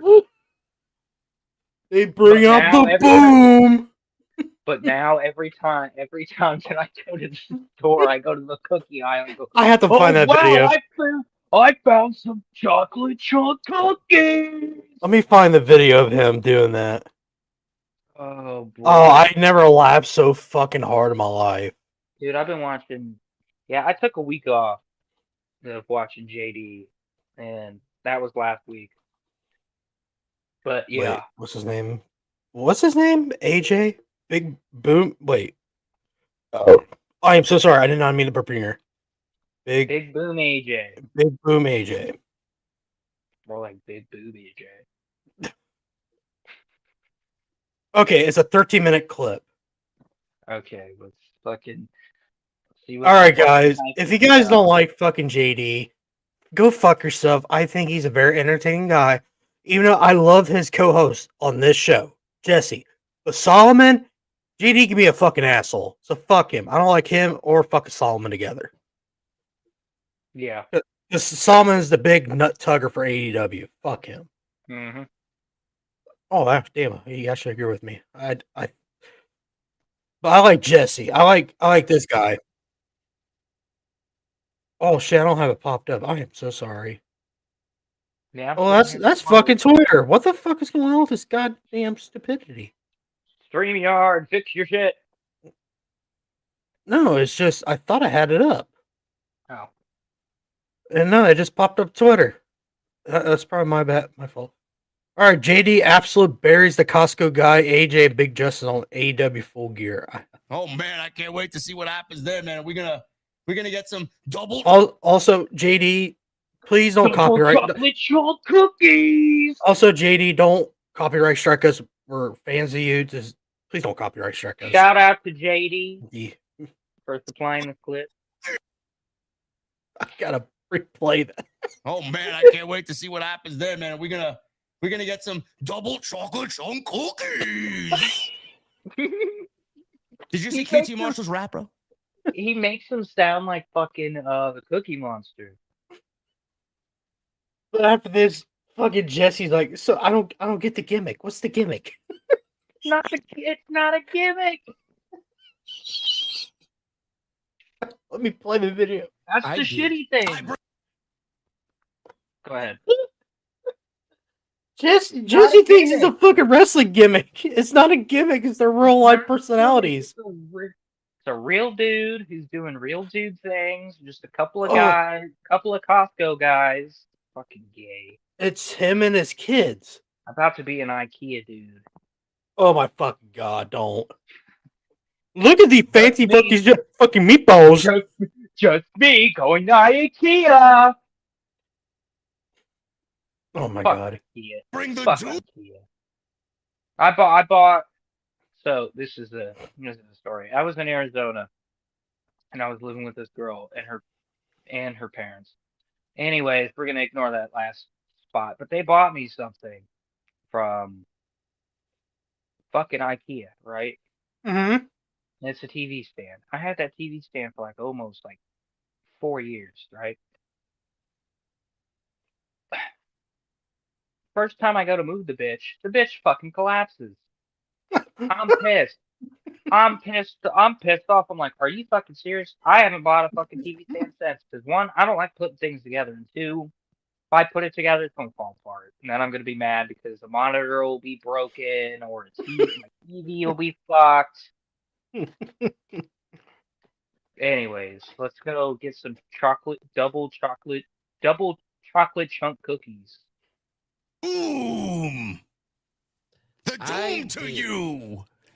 I don't I know what bring the anybody was talking about doom. with any of this. I don't even know who QT Marshall was referencing that rap to. I have no idea what the fuck was going on. I just know it was the absolute cringiest shit I've ever seen anyone do. It was worse than who did in WCW the rap is crap fucking gimmick. Oh, the West Texas That redneck. was better than this. This was god fucking awful. We went from Max Caster coming out and dropping bars before every match to He doesn't even do that now. I don't know. This is exactly why their ratings are in the fucking toilet. They want to know why. We bring the doom. I'm not sure if that's the right choice of words you want to be using during this current stage of AEW, man. Yeah, you're bringing the fucking doom, all right. So the ratings are fucking proving it. Jesus Christ. Yeah, it was Kurt Hennig. Yeah. Good call. That was Kurt Hennig. The rap is crap, but that was way more. Wait. I thought rap and crap was good. I thought rap is crap was great. Is a bright spot in a dark time. Even though it was in the wrong time. I'll agree with that. I thought it was a great gimmick for fucking Kurt Hennig. What was their name? West Texas? The West Texas Redneck. Next. Okay. Entertaining than what we got from QT Marshall and that bullshit. I posted how bad it was. I actually had some fucktards in there trying to defend it. Somebody was in there saying, oh, well, you just hate on anything that AEW does. You telling me you like this bullshit? Who actually enjoyed this bullshit? Who liked this? Oh man, it went viral. Wait, where's my voice? Where's my fucking voice changer? Oh god, yeah. What do you know, JD from New York? I love Costco, man. I walk out with $1,500 worth of groceries every 3 days. I love the wrestler, and I can't wait for this match. Jesus. The fuck was that? It went viral. He has a voice changer. Sometimes he'll do a high-pitched one. Yeah. Sometimes he'll do a high-pitched one, which is the one that I thought that he was going to do, and thank God he didn't, because my ears can't stand that. But he did this one, so. But yeah, that's what he. But yeah. Double chocolate chunk cookie. On their fucking television. What did that amount to? Did they gain any new audience? You know what else went viral? The fucking Hot Tui girl. Okay? Going viral does not make it a good thing. Ridiculous. Oh, but they went viral. This is what they're doing to generate interest. This is what you're doing to generate interest. How about you hire some Hollywood fucking writers and captivate your audience of adults? You got some fucking 20-year fucking slob out there wrestling QT Marshall with his 2 fat kids. Great. Wait, those two are gonna be in a match? They're wrestling on the pre-show. QT Marshall will be wrestling Big Boom Justice, whatever the fuck his name is, the Costco guy, on the pre-show of Full Gear, bro. Okay. You guys might think that I'm sitting here just trying to be funny. You might think that I'm just fucking bullshitting you. I don't know. First off, I don't have TikTok. The app TikTok does not exist on my phone. You want proof? I'll pull up my fucking apps. Fucking talk. It is not here. It is not on my fucking app. It is not on my fucking phone. I don't have it. So I don't know who these guys are. I'm genuinely asking what do they do? Who are these guys? They dance around Costco and they make silly songs. I genuinely don't know who watches this guy. Honestly, like apparently Tony. What goes viral nowadays are the most untalented fucking people known to existence. Thank you. Pause. You just say it. You just uninstall. I've been meaning to bring this up for quite some time, and I'm so glad that just fucking Jason, right? The Chi-Town, the Jesse. Chi-Town Mark? Jesse. Thank God that Jesse reminded me when he said the Hawk Tui girl. That is a prime example, and also the Kardashians as well. The Island Boys. I'm an island boy. I can't fucking sing without some technology. And I also like sniffing peanuts. Anyways, yes, the Island Boys, Hawk Tui girl, etc., etc., etc. I mentioned this the other day, and everybody thinks that I'm fucking nuts. And I said, has any of you watched the movie Idiocracy? And this was at work, and they were like, no. My supervisor had.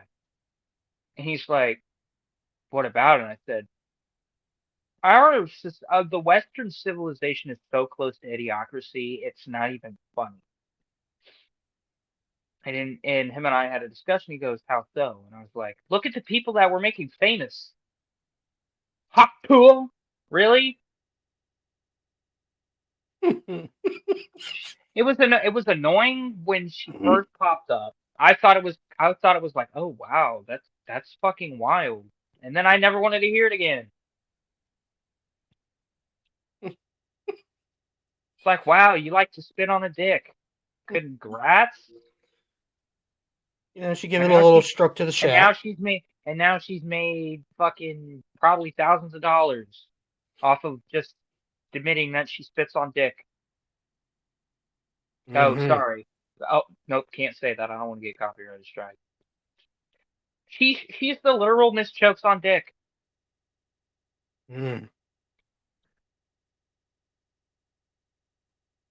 Crazy. It's crazy how Western civilization is just. We're so technologically advanced, but we're also so retarded.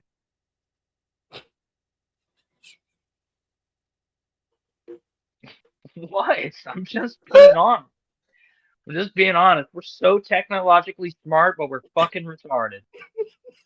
Let's make this girl that in a candid interview. What's the wildest thing you do in the bedroom? Oh, you gotta give that house too, you know? Goddamn, so funny. Spit on that thing. Spit on that thing.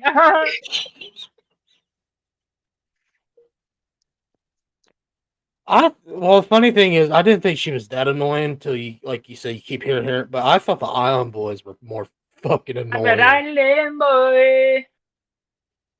I thought they were. Yeah, those fucking retards. Oh my god. Yeah, the ones that post with all that money. And then they got robbed. Can't be. Yeah, exactly. Exactly. Retards. You're from Florida. Don't do that shit. You're gonna have the fucking retards.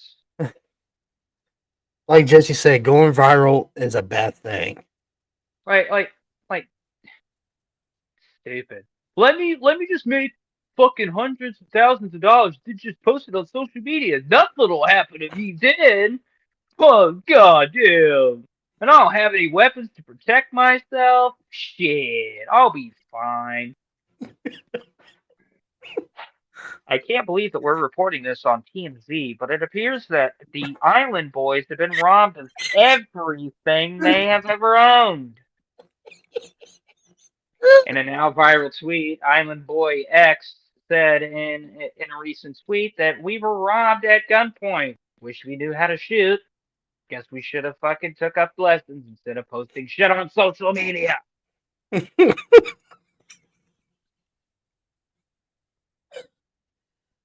There, let's continue. Oh, God, what? Trust me. No, Jesse doesn't have TikTok. I do not do TikTok. I do not. They go around Costco and they eat all the food in Costco. Double chocolate chunk cookies.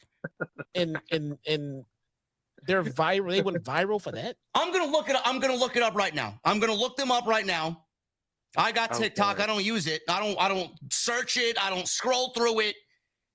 Let me see what these guys. Let me see what these guys are about. Costco guy. What is his name? Big Justice. I'm gonna look it up now. We're gonna see. We're gonna watch some content. Big Justice. Let's see. Does it even show up? Yeah, Big Justice and AJ. Here you go. Let's see. Anywhere at the Jersey Shore.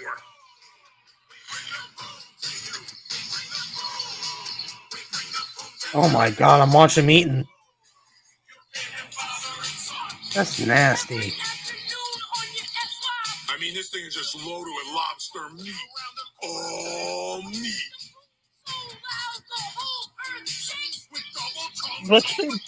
He's Fuck. so confused. Fresh cut fries. Poor Jesse.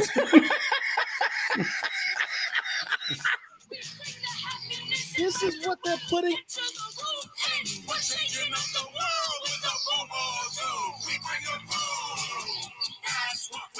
Turn it off.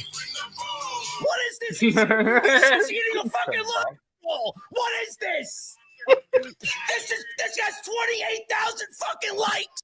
Why? Why? Bro. Why? Why is this allowed? I must have missed Hold this. on. Hold on, real quick. JD don't realize he's gonna fuck up his algorithm. Yeah. Just watching one video, they're gonna show up even more. Like Aaron. I'm so glad that I deleted For TikTok. like Aaron did to me with that fucking. This is for all the juggalos, the juggalos. The juggalos. Whoop, whoop. Yeah, dude, he's been posting a lot of videos lately, and I just watched. Thanks, Aaron. Now my fucking YouTube's all fucked up. Now I might have to scrub it. Not like seeing that fucking whale of you to jump on a microwave. You are quite welcome. I had to see it, so now you do too. Now I gotta scrub it. That's a guy that I would love to interview, so I could just be like, "How does it feel to be retarded?" Dude, imagine this. Imagine having him on our show. That'd be fucking cool. How does it feel to be borderline retarded? You know, I try my best. I'm not trying to. Do you know? Are you actually willing? He actually comes on and like talks like a normal human being, and he goes, "Well, actually, it's a character that I play. He's Holy mentally shit, he's talking retarded. normal. Actually, it's a character that I play in my backyard wrestling fed. It's called Superhuman. He is actually mentally retarded and will literally just about jump off of anything." Wait, but you do the jumping? Well, yeah. It hurts like a motherfucker, and I've had like 13 back surgeries, and my doctors keep telling me to stop, but I can't. Oh my. We got a lot of dream interviews to do. Oh my. What's next? What's next? Is he gonna be Morton? Have pine cones stuck up his ass? They used to jab pine cones up my ass. Fucking god awful! Why? Oh goddamn! I'm sorry. This is their attempt to bring in fans. Now, don't forget, this is the company that started off. This company started off catering to hardcore fans like everyone here watching us right He now. can't look And away. at this moment in time, they Look at him. resorted to that. This is what you bring. This is how you. I don't believe this made. I don't believe this was a segment on the show. You bring in a guy who does this. What is this? When you what is this? Dude, bro, funny. Who is this kid? You started this show off talking about they bring the boom earlier tonight on this show. I thought you were talking about Adam Cole's boom. No, I had no idea what you were talking about. I thought it was the Adam Cole's boom.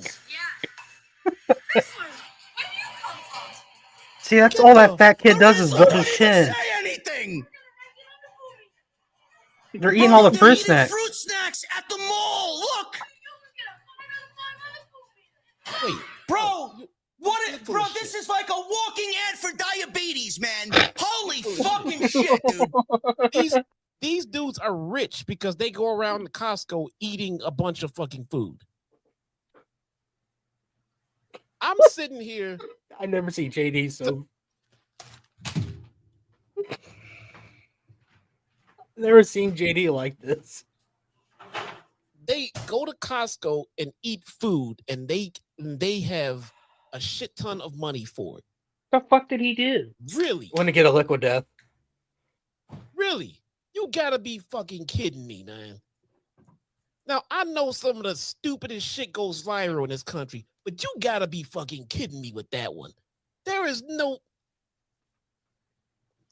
Bro, the whole TikTok page is a walking ad for diabetes, man, and overweight fucking society, man. How about we go to the fucking gym instead of eating fucking junk food at Costco and fucking spreading poison all over the fucking TikTok algorithm? Because they're millionaires from it.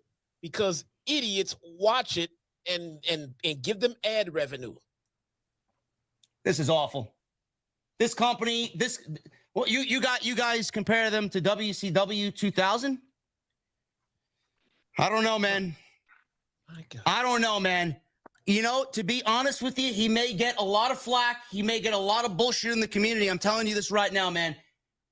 They can't sink any lower. They can't sink any lower. I would absolutely give Vince Russo a month to see what he does with this show in light of what we've seen on this show tonight. That's what I would do. How about that? Seriously. They need as much help as they can get, man. Russo, Cornette, Bischoff, any one of them. The dreaded line, like, well, it can't get any worse than this. Let's not test that. Now, we've already been past that, man. Bring the boom! Oh, my God, dude. Their big announcement, by the way, was that the Rizzler will be at ringside. Is that his name? Who's the Rizzler? The Rizzler's the fat kid that does the fucking inquisitive face. He rubs his chin. He's like, he calls himself the Rizzler. The Rizzler, yes. Yes. The Rizzler. All right. Looks like he ate a whole fucking package of Twizzler. Morning, noon, and night. Package of Rizzlers. Twizzler, Rizzler, Jizzler. I don't give a fuck. Jesus Christ. Get this shit off of my fucking television show, honestly. Does he have Riz? How is this helping AEW? Is AEW benefiting from this at all? Or is this fucking cringy family the ones benefiting from this shit? Who's benefiting from this? Let's say this stunt worked. Let's say bringing in this Costco dude or whoever they are. Let's say it all worked and you brought in that audience. Is that the audience that you want to cater your booking to? Because now you got to keep it up. So are your shows going forward going to be something that fans that enjoy that shit is going to enjoy on your show? So you're going to keep booking shows for people that like stuff like that. That's your plan. double chunk chocolate cookie and come see what I found. It's a Typer Dome air fryer. Oh my God! Chocolate cookie. Oh my God! Typer Dome air fryer cook 32 wings in just 14 minutes. Wow! 10 strips of bacon in 10 minutes. 12-inch pizza in 12 minutes. And 2 of these steaks in just 8 minutes. All meat. The Typer Dome air fryer is self-cleaning and uses Yeah, man. Look. 99.5% less oil than standard frozen. Wow! Are you kidding me? And speaking of meat, you can Yeah, look, man. I don't think I'm gonna be able to make that fucking pay-per-view this Saturday. You can monitor your meat from up to 400 feet away. Wow! the temperature right from your phone. Yeah, because overcooked steaks are a big... Yeah, the Doom. Yeah. Where's the fucking Rizzler, man? Give me a fucking break. That is just How is not- this benefiting AEW, Jesse? Honestly, I mean, that one clip, bro, they're getting more views than anybody. Bro, they're getting more views than the entirety of the AEW roster for this pay-per-view combined. How is this helping AEW? They get more views than the AEW ratings. Oh, Bro, look, I'm not gonna be able to make that pay-per-view. It is Oh, man, the air fryer makes 32 wings. Oh, my God. Oh, my God. Let me go rush out and buy it immediately, man, so I can be a fat slob like the rest of the fucking family. Damn. you got to be. What are we teaching the kids in this generation? We're teaching the kids of this generation to be fat, overweight fucking slobs. That's what we're teaching them.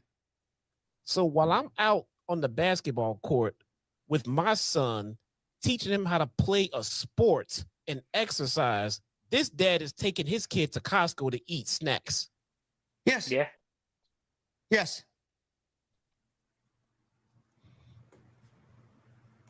That's exactly what's going on here. Right on. Brilliant. The Rizzler will be at ringside for this match.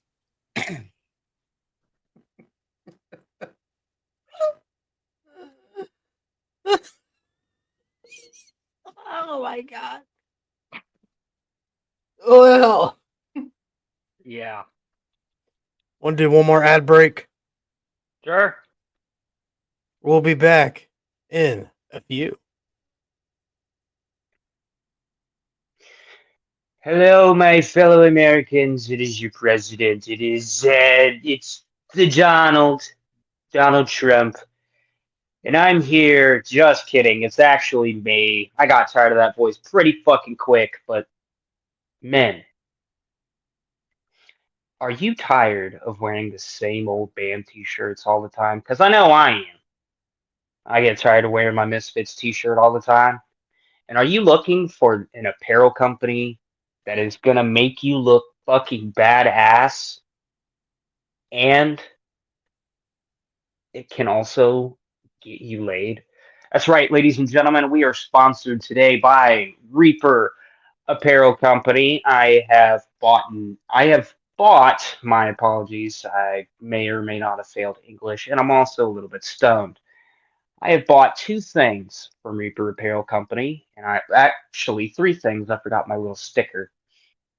And the line that I really like is the Fragments of the Past line. It's like a big ace card with a skeleton hand holding a heart and a bunch of symbols. Yes.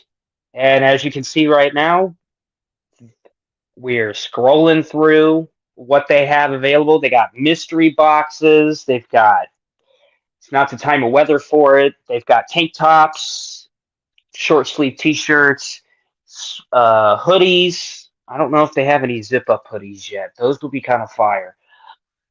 And flannels. And I know for a fact that they've got beanies. I got to get mine ordered. But I'm saying all of this to say it is the most comfortable stuff that I have ever ordered. There's no itchiness. It's comfortable. It gets here in a timely fashion. I think it takes maybe 4 to 5 business days, give or take. I can't confirm or deny because it comes all the way from California, or as Arnold Schwarzenegger would say, California. But anyways, You just go buy yourself a hoodie or a flannel, or hell, they've even got fucking sweatpants. It's great sweatpants weather, fellas. You want to show off you got that thing? They got the color for you, and you can look like a badass while doing it, while having that thing swing around. I say all of this to say it's a great company. They've been with us. I'm pretty sure they've been with James from the very beginning, but they've been with us since I've been on board, and I've loved everything that I've purchased. And I can't say enough good things. But since they sponsor the podcast, you know what you get besides getting laid? That's right, ladies and gentlemen, you get a promo code, and that promo code is SavagePod for 10% off. That's right, 10% off of your order, and I'm pretty sure, actually, I can't even say this in an ad read because it would make absolutely no sense with what today is in the American economy. But yeah, find yourself something nice. Men, let me just say this, and then this is gonna stop. We have to treat ourselves, King. All right, treat yourself to a Repro Apparel Company sweatshirt, flannel, beanie, whatever suits your fancy. But again, that promo code is Savage Pod for 10% off, and we appreciate you, Reaper Apparel Company, for keeping me warm and for keeping me looking like a badass, even though I'm 5 foot nothing and 120 pounds.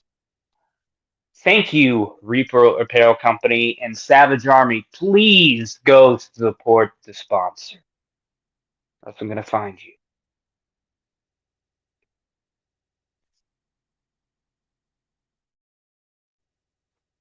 And we're back.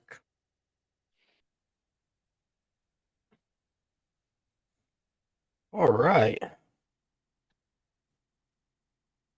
Let's see something.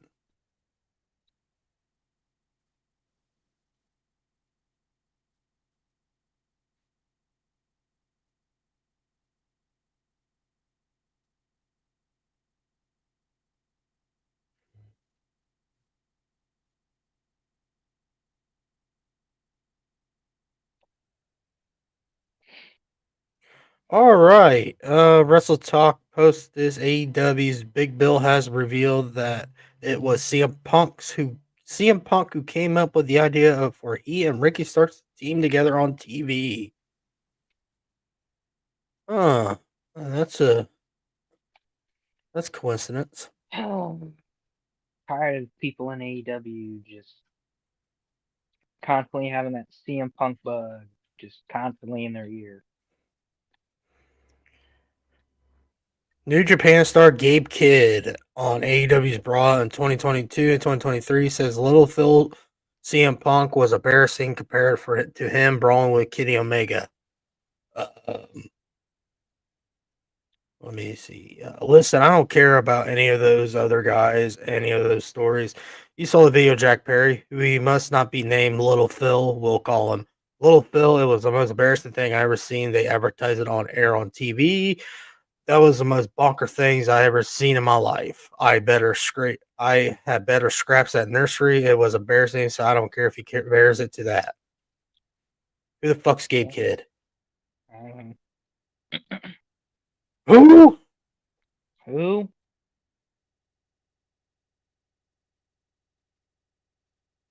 I don't know, Gabe Kidd. CM Punk's making more money than you.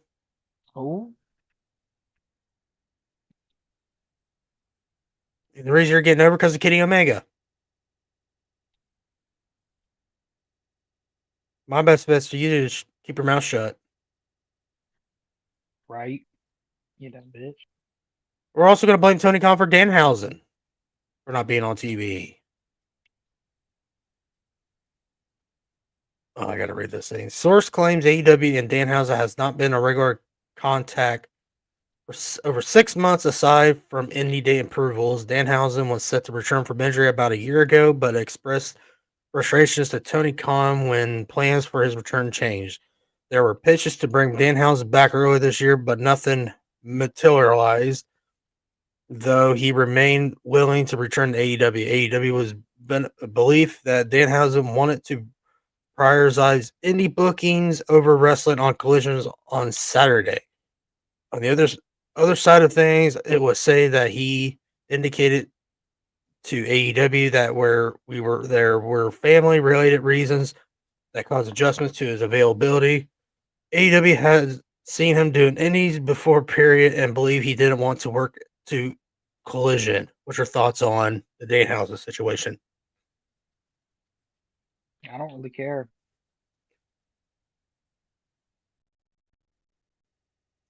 I just think because Danhausen is CM Punk, he's friends with CM Punk. That's why FTR hasn't been booked well here lately. Ricky Starks and now Danhausen. Yeah, pretty much. Yep. I'm not really a big Danhausen fan, so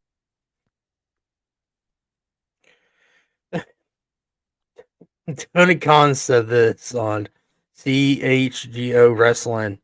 I really think most of the top black wrestlers in the world are now in AEW. Oh my god. Oh, sure you do. Rick Williams would beg to differ. Carmelo Hayes would beg to Hayes. differ. Oh.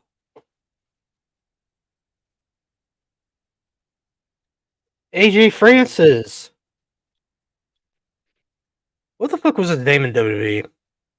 Top Dollar. Top Dollar. That was his name. Oh, Jesus Christ, this fucking guy. Yeah. God damn. I'm the best heel in TNA. I'm honestly the best heel in the wrestling business. Dude, you can't even do a fucking dive.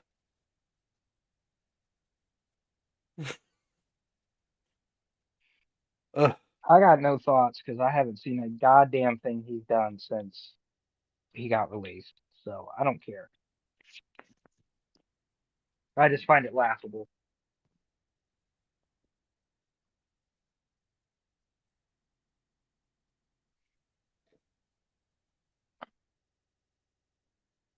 But yeah, man, I think. Oh wait, we've got one more thing to get to. All right. Album of the week. Now I'm in the week. Album of the week.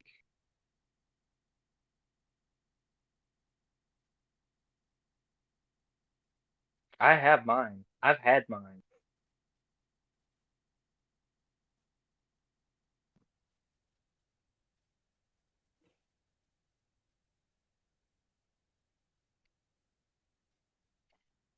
I got breaking news. Oh. AEW has no plan to use Ray Phoenix and no plans to let him out of this contract so he can sign with WWE. So, This yep. is another thing of Tony Khan being a petulant little bitch. Did we just talk about this like a month ago or something? Yeah. But I guess now there's just no plan to use it. Apparently. Okay. All right. That was the breaking news. Interesting. What was your album of the week? My album of the week is from a band from the UK called Massive Wagons. It got released on November 8th of 2024, and it is my album of the fucking year. It's called Earth to Grace, and if there's one song that I do recommend anybody listen to, it's called Night Skies. It's one of the best songs I've heard in 2024.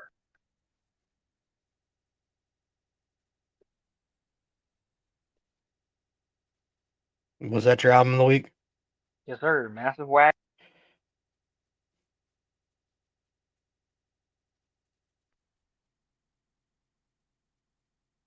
All right. My album of the week will be by Silverstein, Discovering the Waterfront from 2005. Hell yeah. Oh, and my honorable mention is the Michael Graves era Misfits stuff because I've been listening to that on a heavy rotation. Ooh. Oh fuck. But all right, ladies shit. and gentlemen, I think that's all we have for this week. We covered a lot in a 2 hour, almost 2.5 hour period. Oh, it's been over 2.5 hours. But yeah, I'm gonna go play some Red Dead because I'm restarting and playing through that for the very first time, like a virgin. Touch for the very first time, like a virgin. Yeah, that'll be $5 for having me sing. Just kidding. Anyways, that's all I've got. I've got no other wrestling fucking news besides the obvious stuff. Stay toxic, IWC. You're giving me some entertainment. Also, we're trying to get Willie Does Wrestling back on the show here soon. Yes, sir. Yes, If he's sir. down for another one. Round 3. I'm gonna start being a little more active on X. You might see me mention a couple of people and be like, "Hey, you want to do an interview?" Can you name them specific people? Or give us a No. hint? No. Nope. It'll probably just be an on-the-fly thing. Oh, okay. Well, we'll see you next week. Bye. Peace out, bitches. I'm the pappy. Goodbye and rock on.